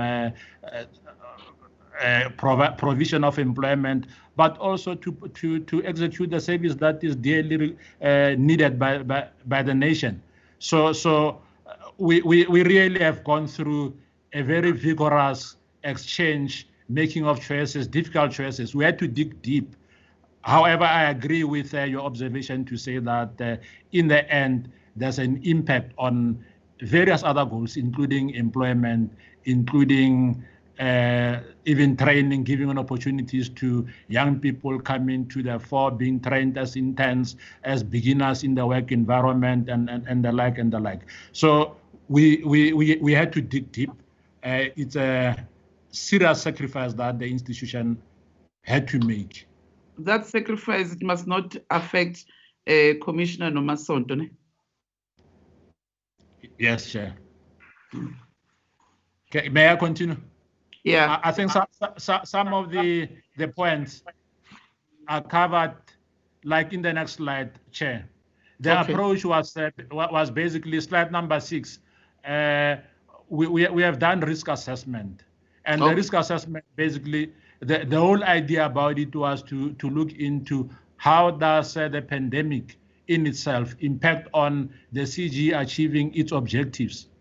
And then we have looked into the internal environment and then looked into the external environment, especially as it relates to the delivery of services, our core mandate, achievement of the objectives that we have in the strategic plan, long-term ones, and even the short-term ones that are contained in the APP.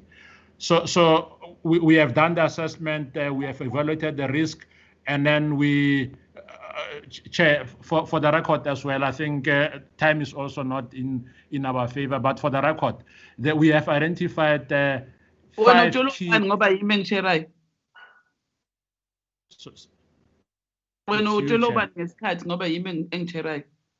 Okay, thank you, Chair.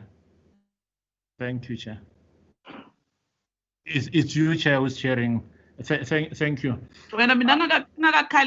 Don't worry, okay. Okay. Yeah. I hear you, Chair. Thank you very much. Okay. This is the register that we have isolated out the risks that potentially would impact on the CGE. The first risk also relates to questions that have been asked earlier. It's a risk that the CG staff might be infected with COVID. And what we are doing internally, Chair, basically we're taking the lead from government, COGTA and leading departments within government with protocols, regulations and the like. So we have device controls internally to comply with the regulations and even the spirit in the regulations. So we are exactly working, trying to avert and mitigate the risk of infection. So we've got processes internally, Chair, including a provision of PPE.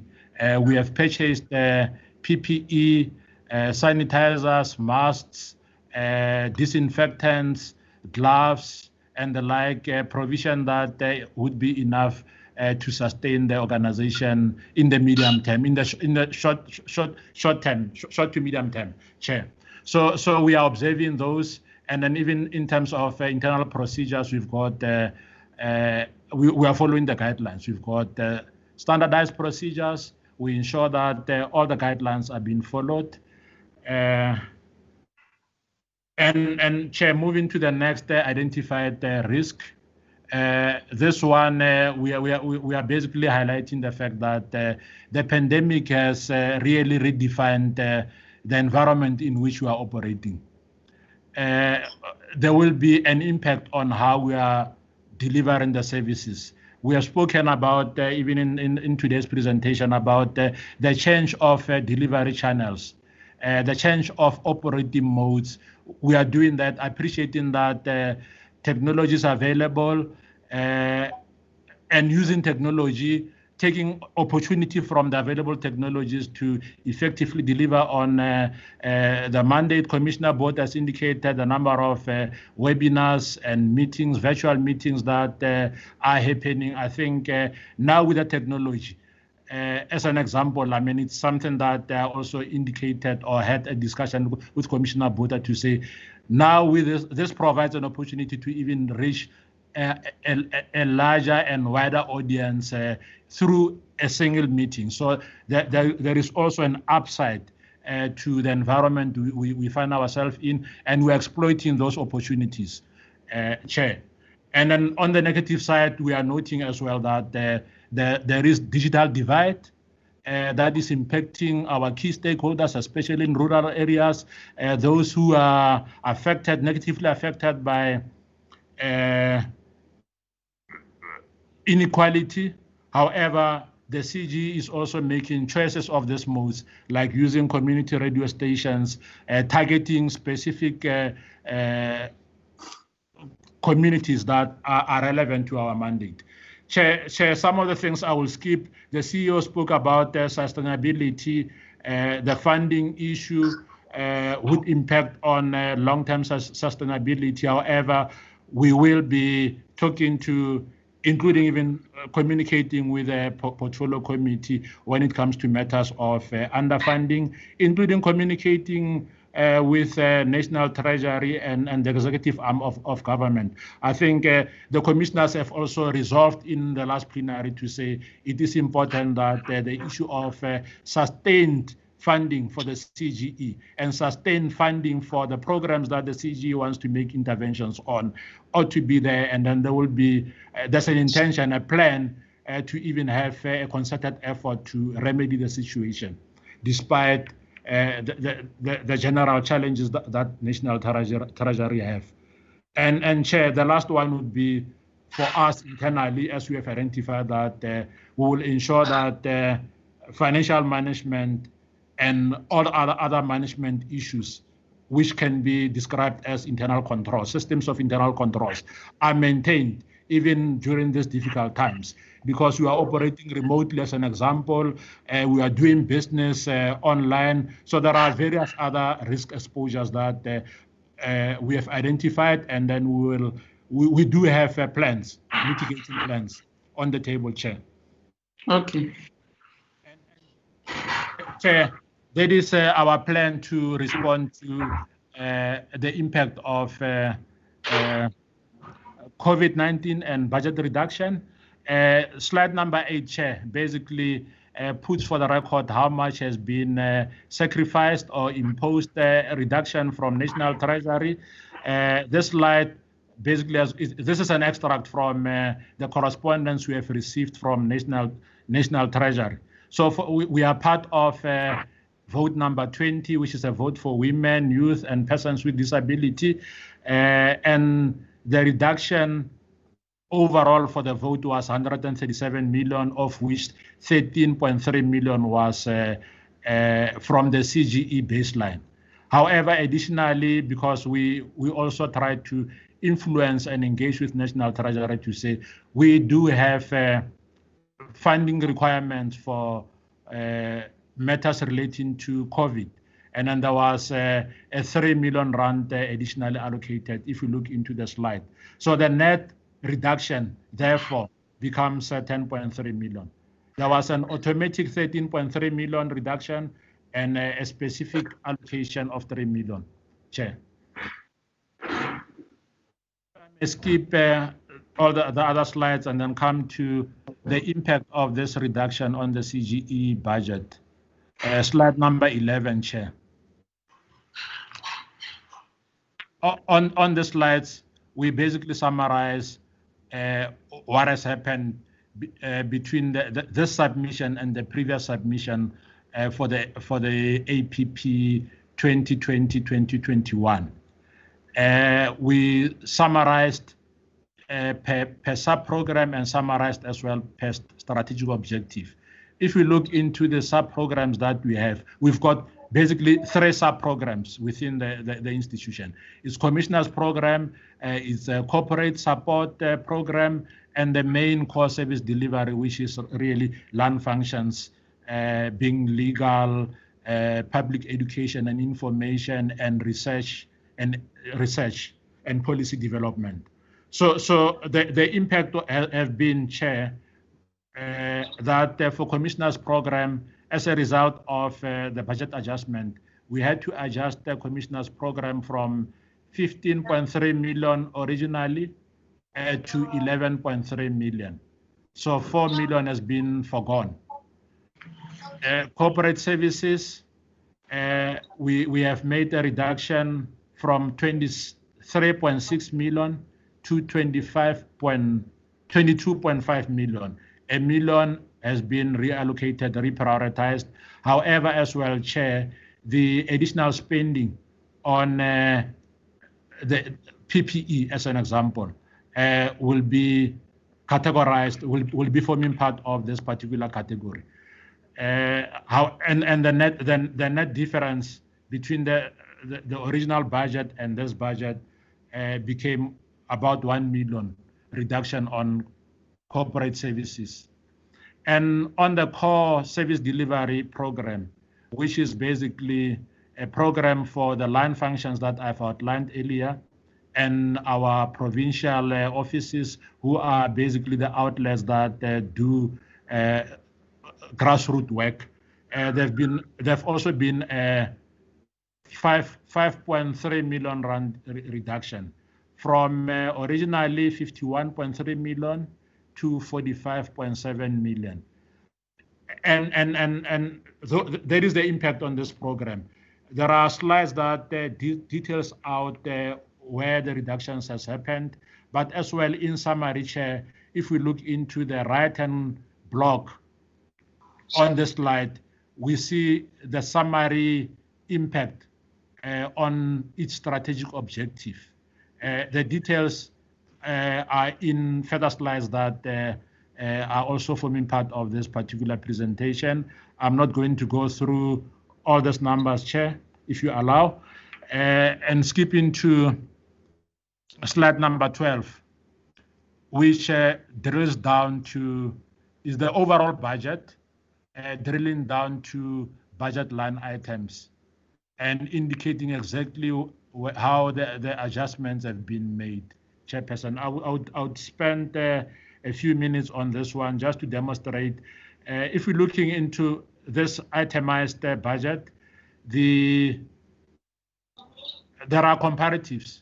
The first column with numbers is budget for the previous financial year, which ended on 31st March 2020, just for comparative sake. And then the second column with numbers, Chair, is the budget that was previously presented to the committee and adopted by the policy, adopted by the committee. And the third column is the budget that we are proposing to say it is a post adjustment budget by the minister, which effectively in total comes to 79.6 million. It was originally, as approved, 89.9 million, and the net difference thereon was the 10.3 million. So our budget has been overall reduced by 10.3 million. And the numbers that are highlighted in green, I hope members have got the presentation in color as well. On the extreme column, that says the adjustment effect. The numbers that are highlighted in green are basically for areas where we sacrificed from the original budget. We sacrificed, as an example, Chair, bursaries that were budgeted for 1 million before. Now we had to forgo that particular budget. On compensation of employees, overall, the reduction that we had to make, the sacrifice that we had to make was 5.5 million. Further area where there was money to sacrifice was on conference and seminars. We could set aside 1.2 million to cater for this reduction. And down on the same slide, Chair, we've got travel, local travel, overseas, and motor vehicle running costs. Respectively, we sacrificed 3.5 million, 1.6 million, and 305,000. So all the amounts that I've enumerated, highlighted in green, all of them comes to 13.3 million. And then the other ones is basically to a favorable allocation. There's an additional allocation that has been made. So we have made with a 3 million special additional adjustment. We have adjusted our advertising that is mainly for recruitment. We have adjusted for IT purposes to enable connectivity and the like, 400,000. The material ones, PPE as an example under office maintenance is for deep cleansing of offices. For this particular as well, to keep members abreast, we have entered into contracts with various service providers to be available to do deep cleaning as and when we need. We have a routine of deep cleaning periodically on a monthly basis, and then we also have got them available to deep clean whenever there's a particular need. As an example, when there's been a case of infection, they will follow up with deep cleaning. So we have that in the pipeline. We have that in the plans. So that is, in summary, the adjustment, the effect of the adjustment on the budget of the institution, Chair. The remaining slides are basically further details that we're sharing with the committee to see the impact per program, the impact and allocations per each of the strategic objectives. We retained everything.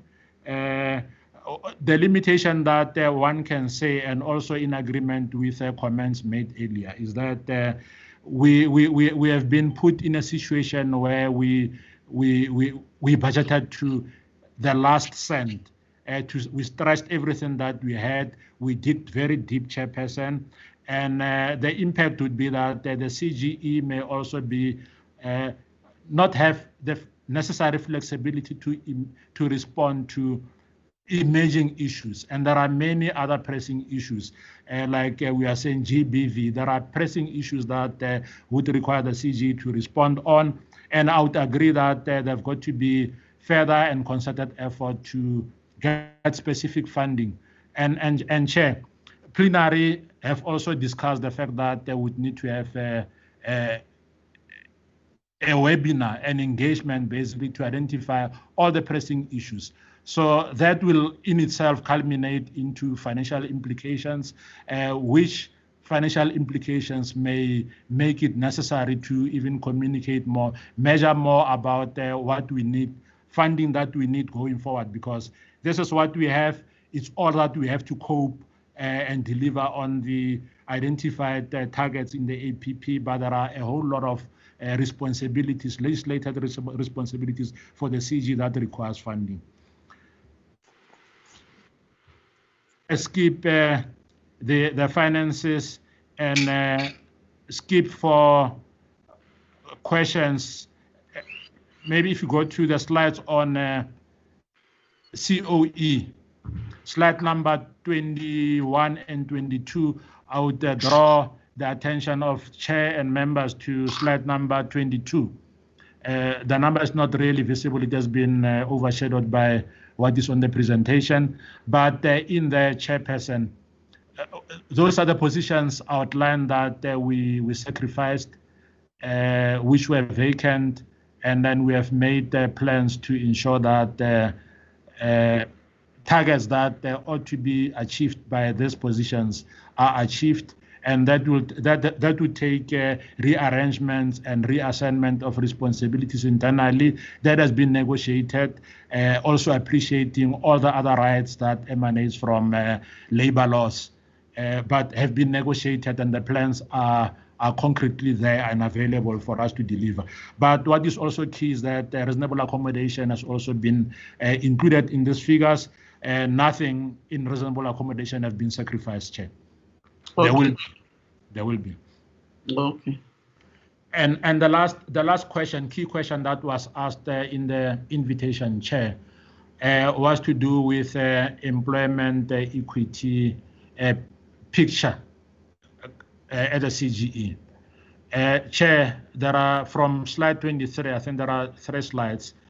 This slide summarizes the status as it currently obtains.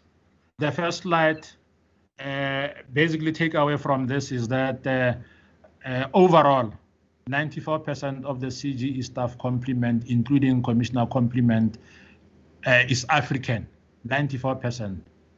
And women constitute 63% thereof, overall. As they say, the devil is in the detail, Chair. The other slides would basically also draw to the attention of the committee areas where we need to improve on. Takeaway is that head office, Chair, in terms of geography, head office, and then we include commissioner, the full complement of commissioners at head office. Head office accounts for 56% of the overall, and there are consistencies if one analyzes the slide to see province by province that the representation is almost mirroring the overall statistics, that there are more women and there are more Africans in the establishment. And we're noting that there are weaknesses when it comes to, not really weaknesses per se, but comparatively speaking, the Northern Cape and Western Cape have got somewhat skewed representation. Second slide, Chair. Basically, this is a dissection of the numbers in terms of occupational level, as expressed per skills level, skilled, highly skilled, supervision, and senior management as such.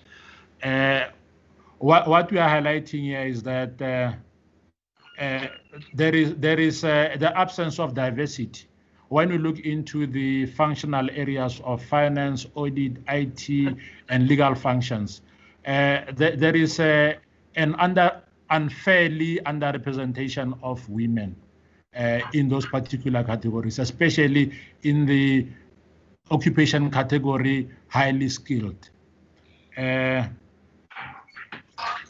We know that despite the fact that the Commission employs a higher number of women, most of the women employed, Chair, from the statistic, if we analyze deeper, is that many of the women are in administrative functions and below middle management. And Chair, this is a takeaway in the analysis to say that our employment equity plans have got to be vigorously implemented. We do have employment equity plans. However, this is a weakness that we should continuously address as we are recruiting, as we are training, as we are doing succession planning. We acknowledge, we concede to this weakness, Chair. And the third slide, Chairperson, is to demonstrate according to occupational categories, but now categorized by level, the level of management from top management, which includes commissioners and senior management. We are seeing that representation on commissioners, 82% is women, female, and 100% of the current, having accounted for the departure of Commissioner Smout, 100% of all commissioners are Africans. And senior management, 60%. Senior management is basically comprised of 5 officials, including the CEO and head of departments, and including the CFO, my position as well is included therein. So 60% in that echelon, it's women. Three from 5 are female. And then 60% of that level are Africans. What we can also note in this particular slide is that we do have representation for the colored. I'm just saying these classifications are there in the basic conditions of in the labor laws. Effectively, these classifications are there. So colored 1, white 1, and then they're both female. However, we're noting as well that a specifically defined race category, Indian, does not have any representation even across the whole organogram. It's a point to take. As well, analyzing further deeper into the numbers, Chair, we can see that middle management generally, representation of women is at 41%. A point that has been made earlier, this needs to be addressed. I think despite the fact that overall we are doing okay, but at that level, one can only propagate that a lot needs to be done. Chair? Should I continue? Yeah, continue. Thank you.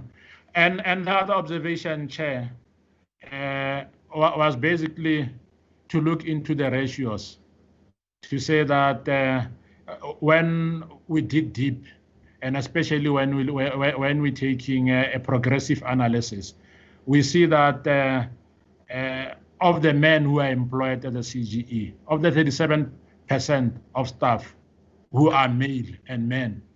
42% are at management level. And in contrast, of the 63% percent of women employed at the CGE, 32% are in management. They've got management role. So we concede, and this is what we're conceding, and then what we are committing for progressive realization of the aspirations that the CGE stands for. And in a nutshell, Chair, that is the picture that we are painting when it comes to our employment equity statistics. And that will conclude my presentation. Thank you, Chair. Thank you very much for your presentation. At least you responded in writing in all the things, and you even broken down all the categories exactly the way we wanted it. So what is the next report, Deputy Chair and Chair? So that let's take all the reports now. Chair, let's take the CEO. I think the chairperson can lead in this one. The CEO, what is it? Appointment process. Thank you. I'll hand over to to Chairperson Matebula. She's still online. I'm having trouble because of load shedding this side. If I log off, it's because of that.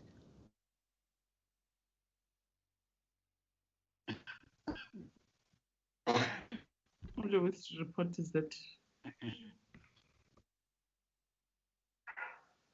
Thank you, Deputy Chair. Good afternoon again, Chairperson and honorable members. It's going to be a very quick report on the roadmap regarding the CEO's recruitment process. Chair, the process started in in March. Adverts went out. I'm sorry. I'm so sorry. The advert was designed, and through the SCM processes, which are internal supply chain management processes, we managed to procure a recruitment agency that assisted us with advertisements, and these were done during the month of June 2020. Chairperson, a quick report that I can present to Parliament today is that so far we have managed to get a total of 147 respondents to our advert, and a shortlisting has been done. And interviews will be done next week on the 23rd and 24th of June 2020. So the process is underway towards finalization. I think we will take about a week to a week and a half to actually the candidate that will be our next CEO within the CGE. Chairperson, we also in plenary reflected on the internal process because we realized that we have about a month, approximately a month, where we will not be having a CEO, and we reflected internally to say perhaps rather than writing a letter to the department, it would be best for us to perhaps look for an internal candidate that can act as the CEO in the interim. And I think we looked at a number of issues, Chair. Key amongst those issues that we looked into was the fact that we are currently operating in an environment that is a bit unstable due to COVID-19 epidemic.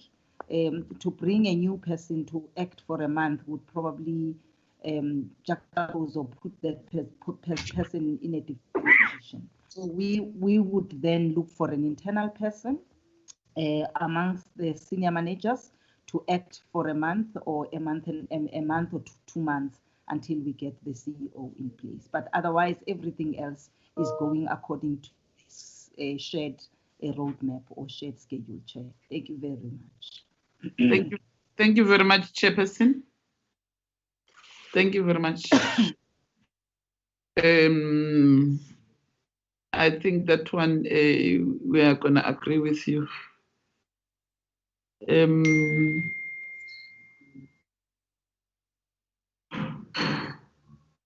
The next one, the next report. The next three that are dealing with commissioners is the commissioners APP, the commissioners deployment list, the commissioners declarations, and the operational commissioners work on articles published. We have separated them and submitted annexures to the portfolio committee as per the previous meeting request. We went through plenary, updated those, and they were adopted by all the commissioners, and they have been annexed from A, B, D, E, F, and G, and subset A, B, C, D. So if you could just maybe refer us to what you would probably see clarity, Chairperson, because there are documents that have been previously presented to the committee, but the committee requested we get the plenary to adopt them and then sufficiently provide them back to you. So we have done that, Chairperson. Okay. I think the one of, what is this? The one of articles we have seen, you have very good articles, and they are approved. They are approved, and what we want to see is for you to publish those articles, because I went through that document, and I think even honourable members they went through all the articles that you have listed in your report. They are all good. We can't choose. In fact, all of them are valuable. So what we'll want to see, we want to see you publishing them, because you didn't give us the time frames on when are you going to publish them. The only thing is what you have done, we have approved them and we have listed them. So we don't want them to end up being listed by your report. We want to see them, being published, so that because they are very informative according to the headings. When you just read the headings of your articles, you can see that they can add there's valuable information that can be used effectively by government departments, by everyone. So I think that one will request you want what? So that one you cannot present. The only thing that you want is we want you to publish them. So all what you need to tell us that we must expect your publishing of articles starting from when, so that we follow up and on them, and that's the one. And then the next report that I was going through is the report on, let me see,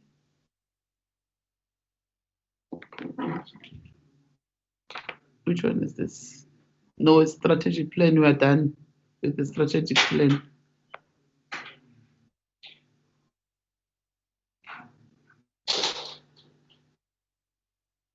The others, it's information, but I think the one that I wanted you to present was the one. Yeah, I even see the one of economic reforms.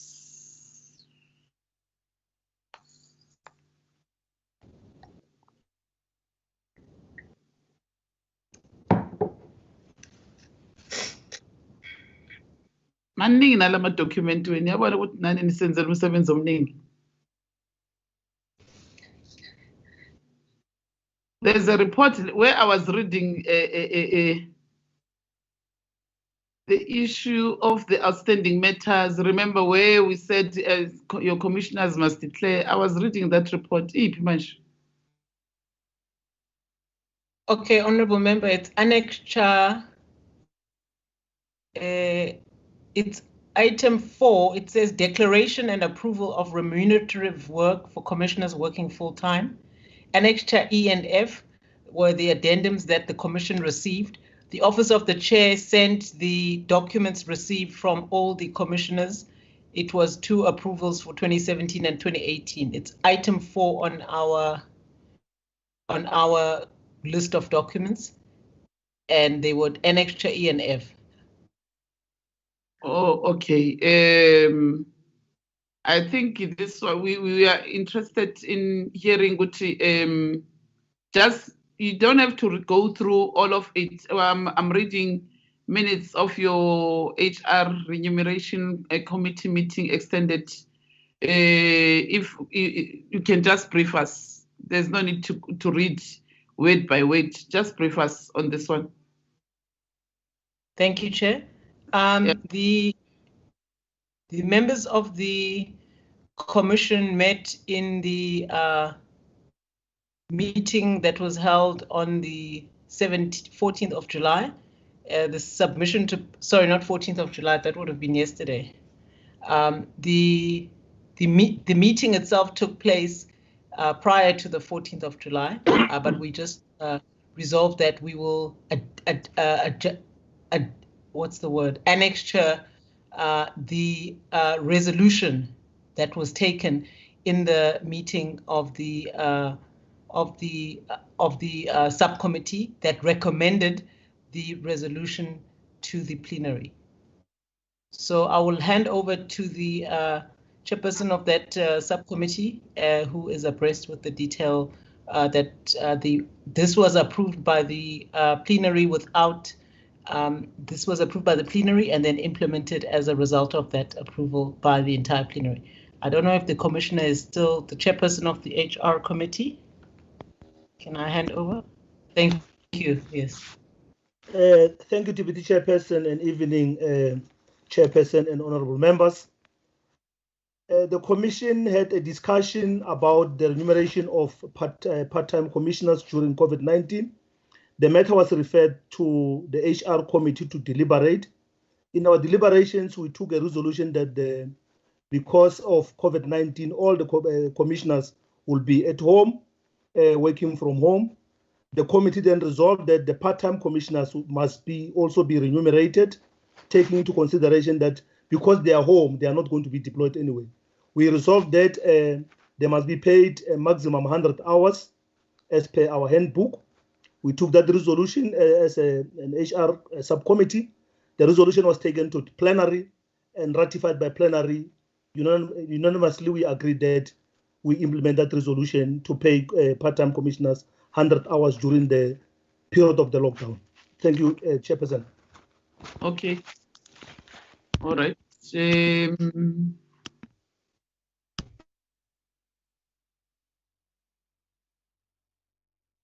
Sibonile nale ekhuluma ngama.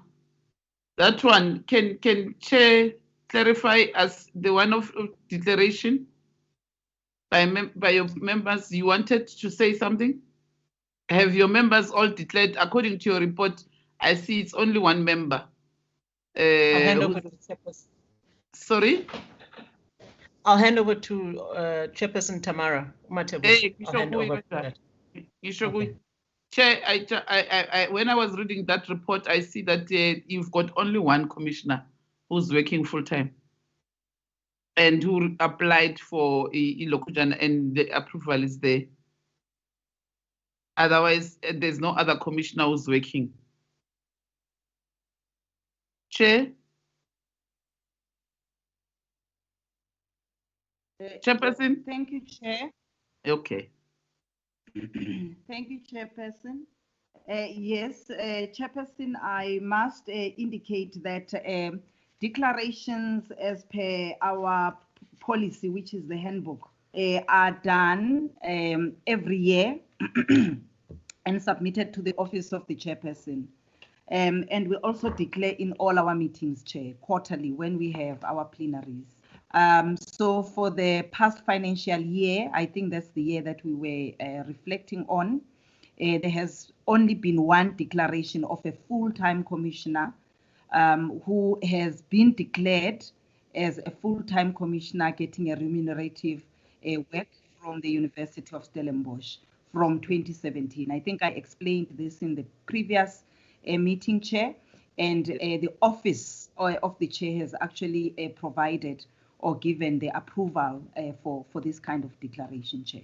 So that's the only one for now, Chair. So any other declarations that come, we will be able to abreast the committee if any declarations come this year or any other time during the year. Thank you, Chair. But that's the only one to my knowledge. Thank you, Chairperson.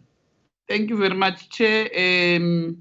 That's why we wanted clarity. And next time, Zonishaya bomb, because we know there are some of your commissioners who are working, who are full-time commissioners, but they are doing other work. And you see, we have given you a chance for the second time that all your commissioners must declare. I think we'll write to you formally. Who are those commissioners?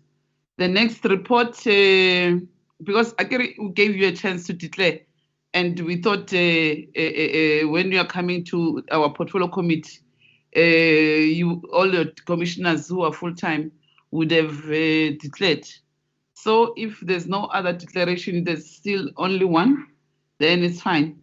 If there's any, Tina, we will tell you. Let's go to, I have seen the one that the other report was talking to, remember we raised the issue of Commissioner Day, but in the last meeting, we understood Emma circumstances, she was having a family bereavement, so it was understandable. But I went through your report and I saw the explanation. What did you say? You said you were deploying her in other responsibilities. Next time we'll ask you what are other responsibilities, because when you say other responsibilities, it's vague.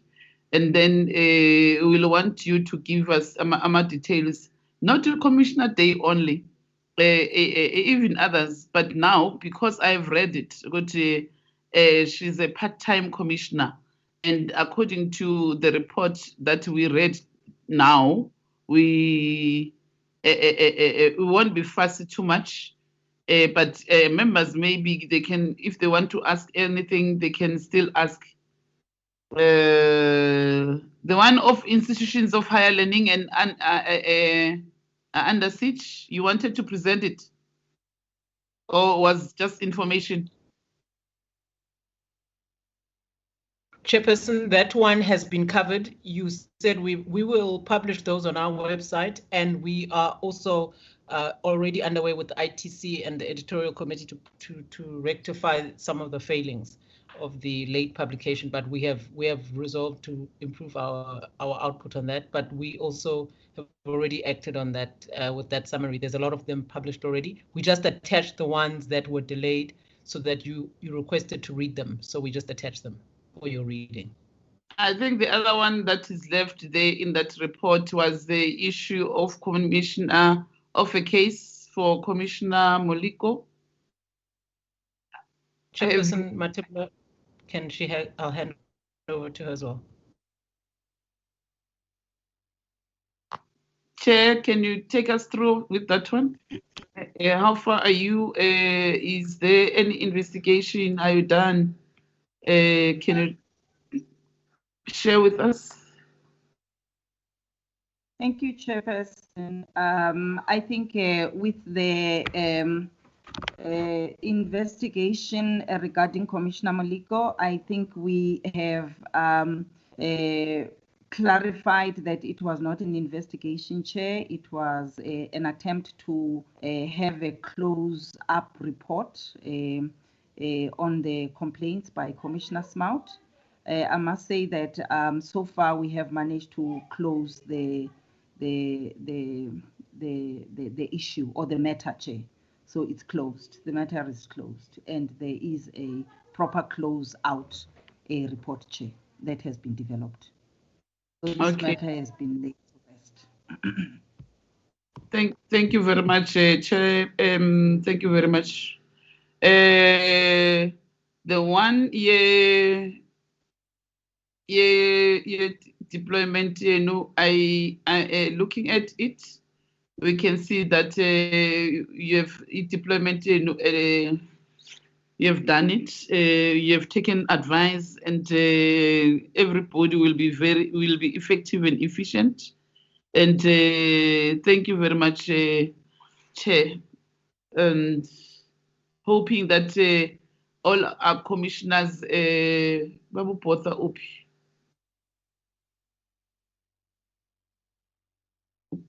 Potha Waingamboni. Oh, okay. Hey, Usaseli Mpombo. Okay, no, it's fine. Thank you very much, Chairperson. Can I get? I think I went through all your reports. Honorable members, here are the reports, and the CFO have presented the report. Can I get hands, comments, and clarity-seeking questions? I think mine I've exhausted things that I wanted to raise. Babu Potha, mina now is deploy Limpopo. Can you see me now, Chairperson? Can you see me, Chairperson? Yes. Okay. Yes. Good. Yeah. Okay.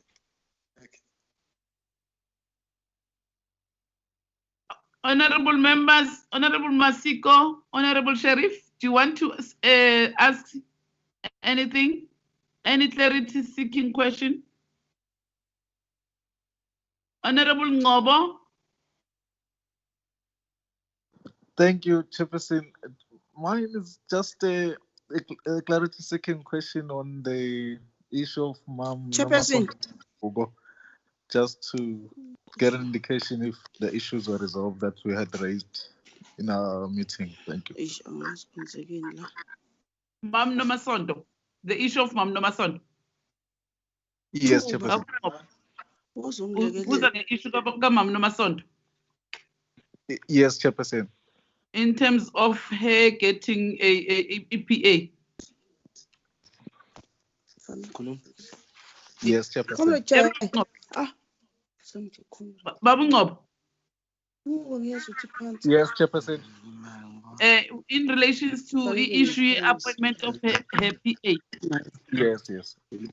Yes, I've read through the report. I saw in their report, they even put time frame, which they'll finalize it by next week, if I'm not mistaken. Oh, okay. Thank you. Yes, when I was asking the CFO, hopefully that a reduction of imali that is taken from funded posts, it's not gonna affect Umam Nomasondo. And he confirmed, which no, Chair, they've considered that one. And there's a report, amongst these many reports, I was reading through them, and I saw Ishuka Mam Nomasondo in one of the reports. Oguchi, they are busy with it, and they'll be finalizing it, I think, in 2 weeks down the line, if I'm not mistaken, in 2 weeks' time. They can correct me if I'm not, I'm wrong. Babu Potha?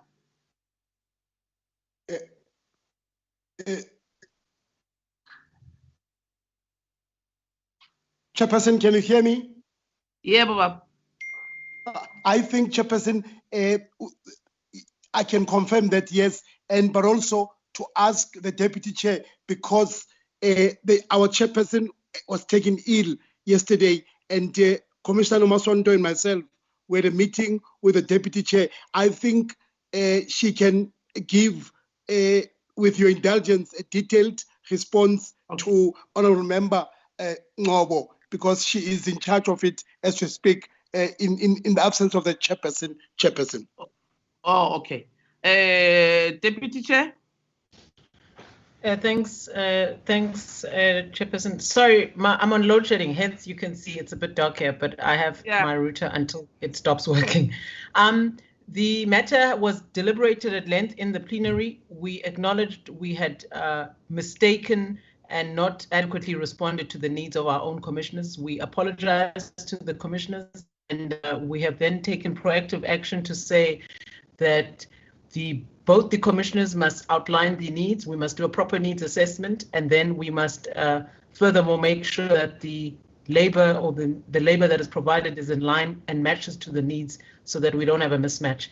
The process is underway. We have engaged the commissioners. However, the management is the implementing arm of the commission. Therefore, we have then had to wait. There's been a bereavement in CGE, unfortunately, during this time.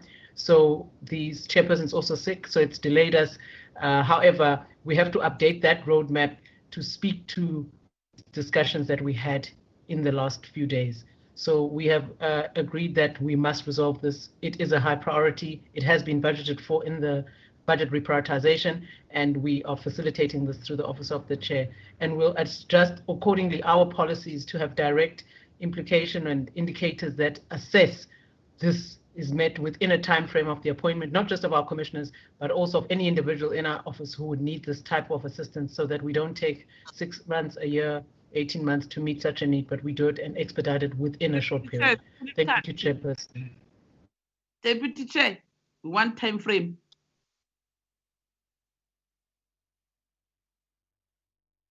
We want time frame. Sonke sinye story enisixoxayo asizwa. Sifuna time frame. When are you finalizing appointment ye PAs so that she can be able to do her work effectively?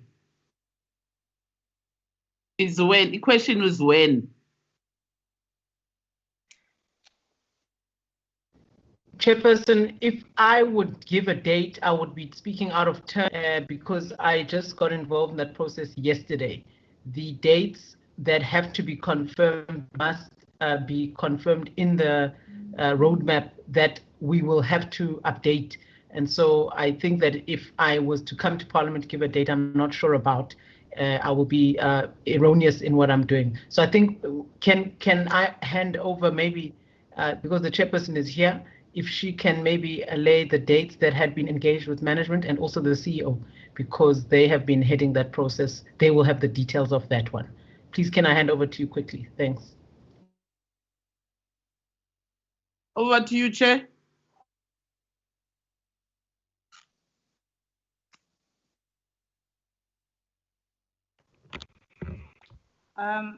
Good evening once more, Chair.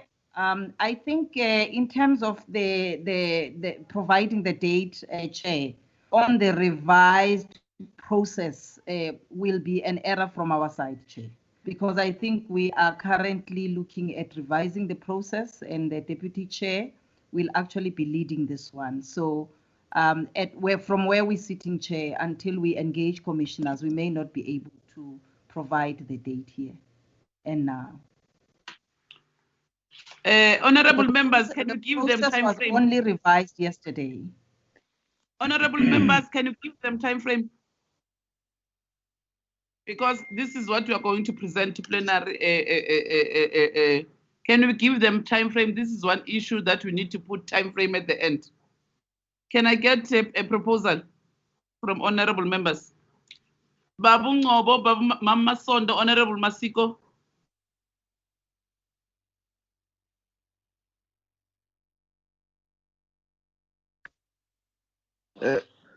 Chairperson, I'm not sure if 2 weeks will be reasonable. Yes. 2 weeks. Honorable Masiko. Chair, I was going to request that they propose the time frame for us because of their systems in the organization. No, Masiko, we can't. Must adopt a report here to in a time frame.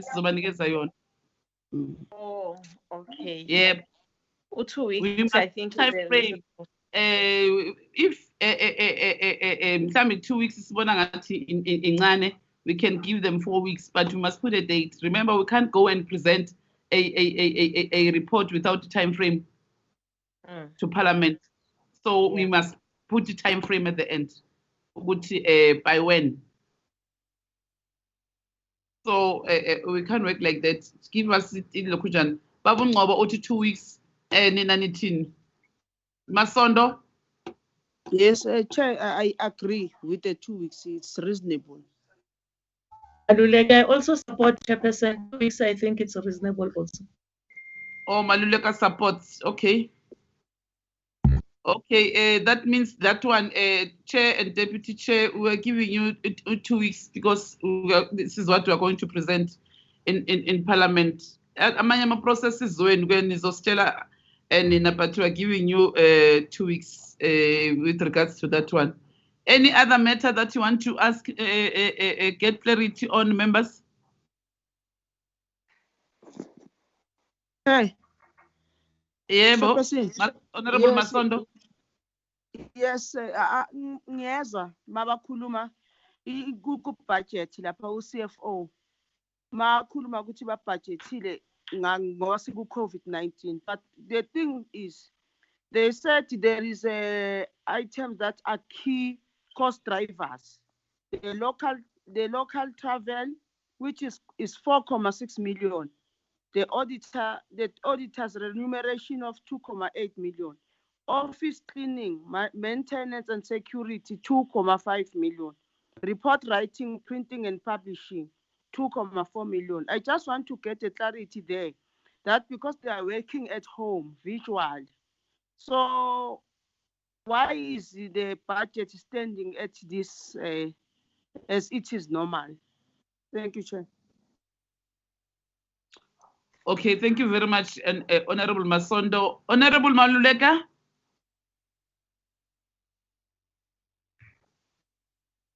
Mrs. Joyce. Hey, I've got a problem with my network this side. Yeah, ngiyakubona. No, Chairperson, I'm Ngiyabona nonke abana network problem. Ngiyabona la ku screen. Because of load shedding. Do you have anything? No, I'm fine, Chairperson. Thank you. Oh, okay. Honorable Masiko. Thanks, Chair. I've just also picked up in the messages that Honorable Hlongo says that her hand is up. But Chair, one must thank. Oh, Honorable says is here. Angamboni la, bengambonanga, akaphakamisanga. Okay, Honorable Hlongo, you'll come after Masiko. It's okay. Yes. Okay. Thank you, Chairperson. I think we must. Oh, good logo guest. Okay. Yes, Salo, I have a problem. I don't know, every time I log in, it takes me to guest every time. So the reason I show my video, I don't have electricity, so I'm just using my router to. Oh, no, it's fine. You can continue. I'm covered, Salo, with the documents. I think the CGE adhered to what the committee said previously. Mine is just outside the presentations that in a case of Salo, like now that it's COVID-19, you would find that a certain police station would be shut down or closed because of somebody who has tested positive. Now, the notification they put would be you will use the mobile police station next door for certify my documents and everything. Nothing talks about gender-based violence victims. Then they get to struggle in terms of reporting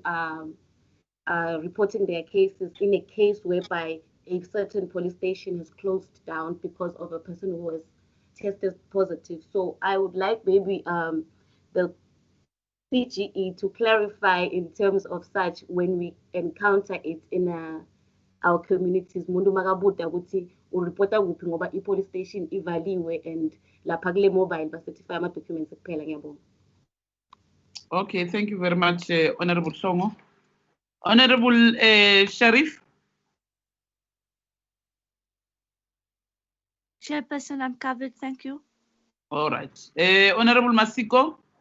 Thanks, Chair. I was appreciating the responses, the detailed responses that were given to us by UCGE after the meeting that we had. I have two questions of clarity, Chairperson. And the first one is, in fact, both of them are on the report on the remuneration of the commissioners, the part-time commissioners in particular. I was going through the report or the minutes of the meeting that said that resolved on how the matter will be resolved in terms of approval for the payment of the part-time commissioners. The first clarity that I want to check, Chairperson, is that we do understand that the issue of the COVID-19 is an extraordinary situation that was not really expected or planned for, and the commission rightfully defines it and also says that there was no policy or a provision in the existing policies that ensured that there is a process on how do we handle the issue of payments in such a situation. What worries me then, Chairperson, is that it was noted that a special resolution or a resolution will be made in this regard.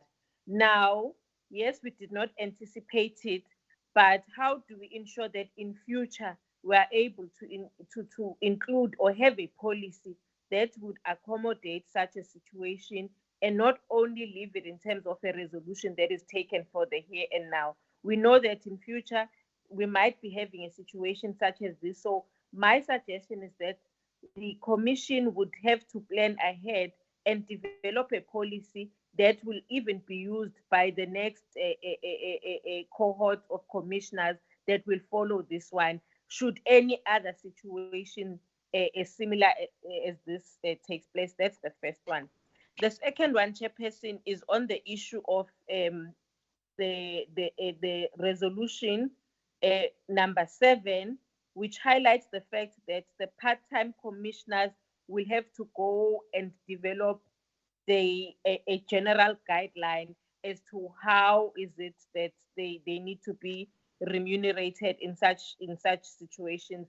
I think it's a consent, Chairperson, but we will need to be clarified on why is it that because they are the ones that are affected, they must go and develop a guideline, as opposed to the fact that it's generally the organization that should be leading, probably under the HR committee, in terms of the development of the guidelines. They are part of the organization as the part-time commissioners. I don't think that it should be a responsibility that will be solely placed on their own shoulders, but it is a collective development for the organization and not generally for individuals. Thank you, Chair. Thank you very much, Honorable Masiko. Thank you very much, Honorable Masiko. I think you know what, you are right. Why do we discriminate part-time commissioners when full-time? What is the difference between the full-time commissioners and the part-time commissioners? Because you know, some of the commissioners, I know for the fact that in their provinces, even though we are under a lockdown level 3, even before level 3, members were communicating with them, seeking help, assistance, and they were able to do that, you know, and to work. But now, and it's your salaries are stipulated, must they? But I'm sure because Bona, the salaries are drafted. They are different from full-time commissioners. But I think once you behave as commissioners as if it's them and us, then you are going to divide yourselves. So I think this one, you must find a better way of managing it. It's you are all commissioners.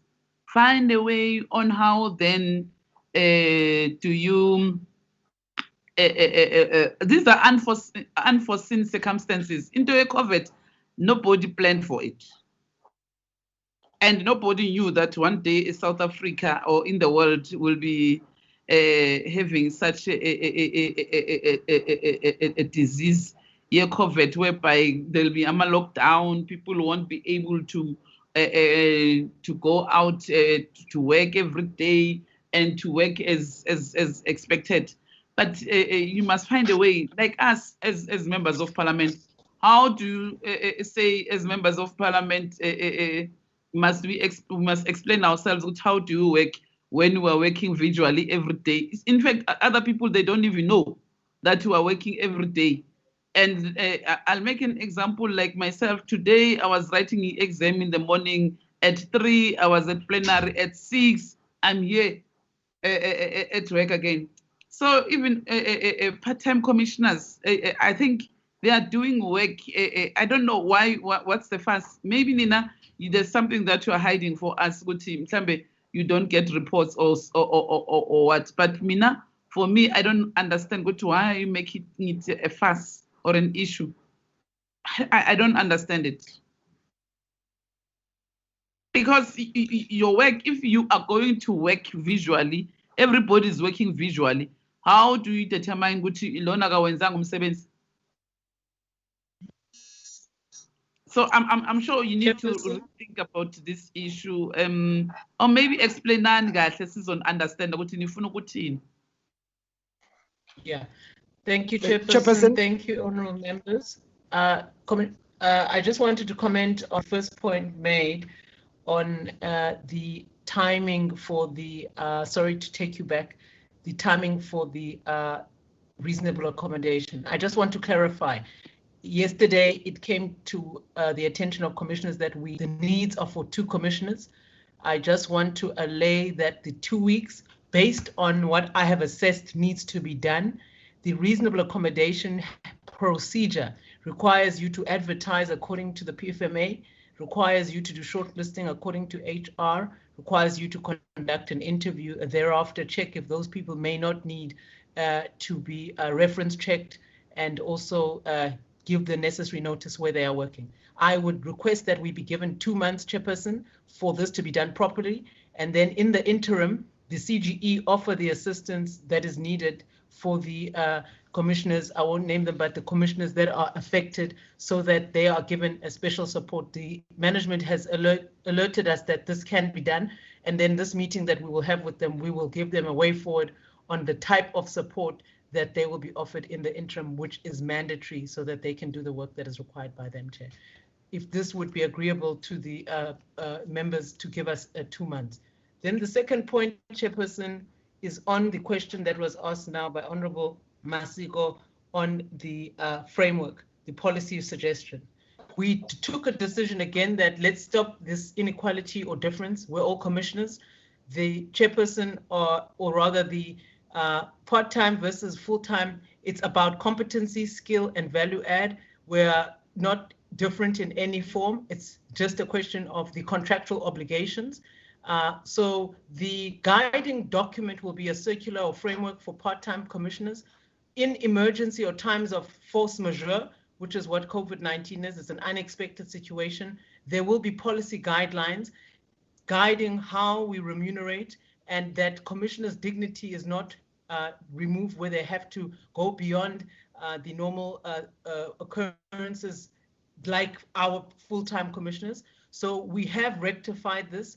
This document will be tabled, it's in progress, and there is a draft. We can even provide you should you wish to see it. However, we have a circular guided by principles, and these principles guide the functions of commissioners. There's a preamble, the allocation of commissioners, the different roles allotted to commissioners, and the procedure guidelines, which are also a need for the regularization of the claims by commissioners, which are done monthly. So we have separated the nature of engagements, the related tasks, and we know that we have minimum work done of report reading, of teleplenaries, of stakeholder meetings, of preparation for interviews and interviews themselves, of reading reports and research attendance and oversight committee attendance like this one, and other activities as delegated by the Office of the Chair. I think there is a policy, and I just wanted to clarify that one. We have, I think, internally dealt with that one, so everyone is seen as equal.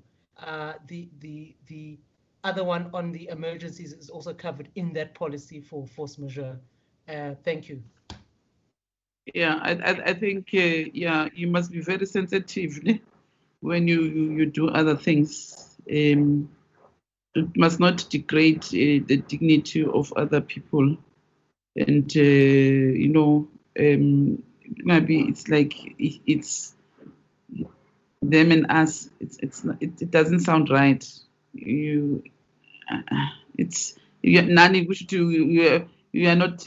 There's inequalities amongst yourselves, so no, you must try and manage some of the things in a very professional manner.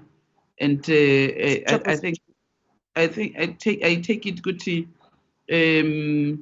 that one. You'll have to work on it in a proper way, and present right. Yabo. Ingayenzi ukuthi umuntu athi hayi man bathini manje. Chairperson. Bese the one makancane babhosa, the one yama babubhosa ngena qala. Oh, okay. Thank you, Chairperson. It's actually a plea. I happen to have an advantage of being appointed 2014 as a part-time commissioner, and converted because there was a vacancy. Chairperson, here's my plea to the honorable members. I think, Chairperson, at an institutional level, the committee would have to help us, and not us only, because we as individuals will come and go, but at an institutional level. And this is where I'm going, Chairperson.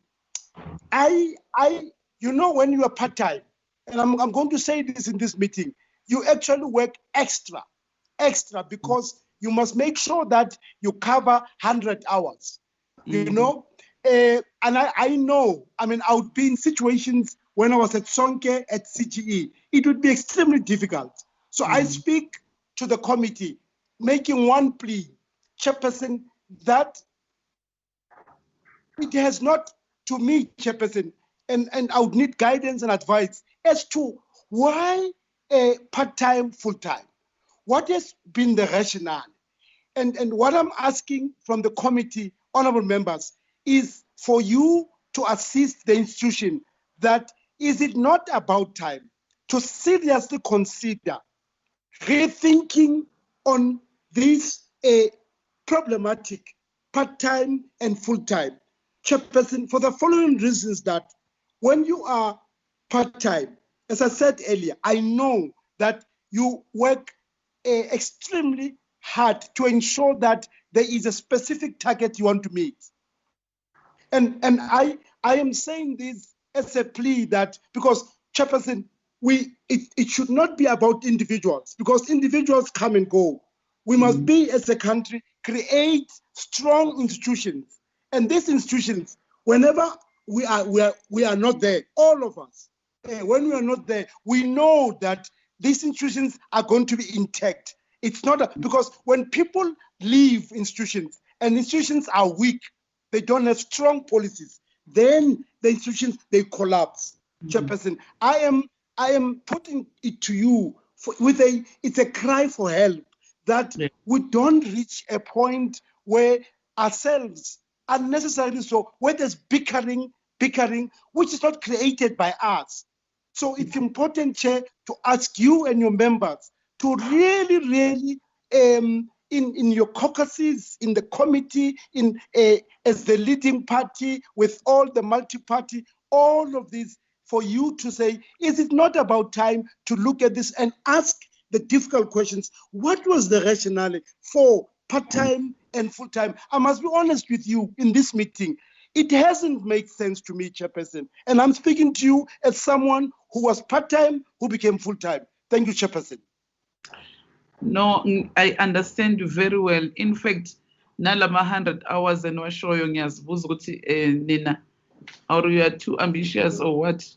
But how are you going to acquire 100 work 100 hours? I'm trying to make logic. I don't know. But in mhlambe nina niyazi ukuthi nicabanga kanjani. But you know what? You are the ones who must do your own research. What is happening in other Chapter 9 institutions, and how are the commissioners, human rights commission, le enye yema religious language, and check Nina yourself. You can do it, so that you come up with a proposal and see whether there's a need for amendment of the act or whatsoever. But also it must be costed.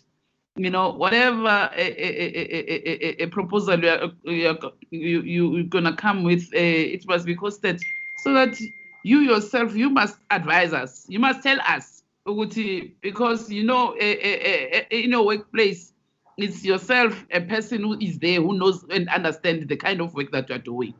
You know, I can tell you about the kind of work that we're doing. You see, we work awkward hours, even weekends, even sometimes ngama holidays. So there's nothing off. We're on duty for as long as duty calls, you are on duty for us. So that's why we are saying, even yourselves, when you are dealing with this matter, you must not be like ngathi anicabangelani, ngathi ani-consideri the kind of positions. Remember, we are not like ordinary workers. You know, you are in another level. So, so even your behavior and the manner in which you do things, overseeing and monitoring other institutions as commissioners, that kind of responsibility that you are dealing with, it's not just the smaller things, where by you sit nibalama 3% and but find a better way on. Understand, Mara? You know, sometimes it's a disadvantage, but you want to speak for people instead. Guti, Nani, I trust you. Guti, you can think beyond what you presented to us. Can you do that, Nina? Mawin? Work on that thing. Guti, what is the best way? Because no, it's like abanye abantu they are penalizing them. It's like ngathi nihola mahala thina siyasebenza. Uyabo manje ayikufuneki ubeke nento kanjalo. Uyabo, you must treat yourselves as, don't change anything that is there. Everything that is there according to your act and your commissioners, you keep respecting yourselves, each other, like the way you are appointed by the president. Remember, you are being recommended by parliament, the highest institution in the country, legislature, and you are appointed by the president. So you are very serious men and women. So you must not take yourselves like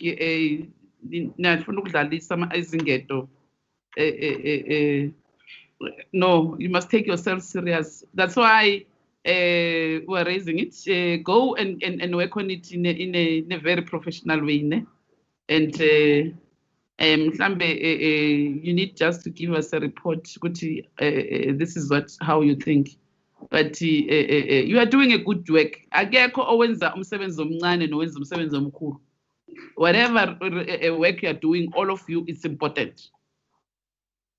So we take you very, very, very serious. Yeah. So about Porter, we've noted what you have said. Maybe if there's a need for us to amend the act, you must also come up with proposals, and maybe also meet with the committee. Request meeting. We will give you a location. We'll grant you a permission for you to have a meeting with us. It's fine, and then we'll put you in our schedule. We'll see how do we go about looking at our program. I think for now we are adopting reporting. If there's nothing else, honorable members, that you want to raise, or there's nothing else, commissioners, that they want to add, we can then move for ukuthi okay ama-report 20 amukelekile noma kanjani. Can I get hands on honorable members? Is there anything that you want to say? Or we Yes, must Chairperson. Mama Lilek. Okay, Sis Joyce. Yeah, I just had the deputy chair talking about the time frame that we gave them. Then she said we must give them 2 months. I think we need to agree on this one, whether we agree to their 2 months time or what, because we said 2 weeks and she said 2 weeks is too little. The problem yabo le. Okay. Leyo problem yabo. Why? Because they should have, they were supposed to have done it anyway. Last year. Why must we push them for them to take to do what they were supposed to have done? Okay, Chair. Yeah, thina i-report yethu izohamba no 2 weeks. La i-problem yabo, bazobona ukuthi baphuma kanjani. Ngoba kwamanje ne, if for instance ngikwenzele example, if usisi nomasonto manje kufaneke njengamanje nje uyambona ukuthi kusho ukuthi usebenza kabuhlungu, kufaneke asebenze nge-laptop nani, so usebenza kanjani? No, it's true, Chairperson. So yabona ubabhoda washo ngalela langa what at least yena u-right u-covered nge-assistant yakhe, yabo. So this inequality ayikube i-problem yabo, kungabi i-problem yethu. Thina will give them 2 weeks. Agreed, Chairperson. Thank you, honorable members. Thank you very much, honorable members. Thank you very much, Chair, and Deputy Chair, and honorable members. Thank you, Babu Botha, and the work that you have done so far, Commissioner Sidiko. In terms of recruitment, Yaga CEO, we are agreeing with you, which you can appoint one of your the staff members, SCGE, to act whilst you are awaiting the appointment of the new CEO. We are agreeing with you, Chairperson. And then what else we were supposed to? Then everything is in order. Thank you very much for attending our meeting. Sometimes when you write ngintshelile kodwa ukuthi next time sizokubuza ukuthi mawuthi umuntu deploy ku-other to do other things, sizonibuza next time sithi usho ini, elaborate. So thank you very much for coming. Anyway, you're accounting to Parliament. So if we're calling you at night, that means you'll come at night, Babu Pot. Thank you very much, honorable members, honorable chairperson and deputy chair, my whip. We're wishing you well. Stay safe. Observe social distance. Wear your mask, Babu Pot. Mina sengifaka nasendlini, wear your mask and keep up doing the good work. Keep up doing the good work. Thank you very much, honorable members. The meeting is adjourned. Bye. Bye. Thank you very much, Chair. Bye. Bye. Good night. Night. Good night. Bye-bye. Good night. Bye, everyone. Bye. Bye. Good night, Chair.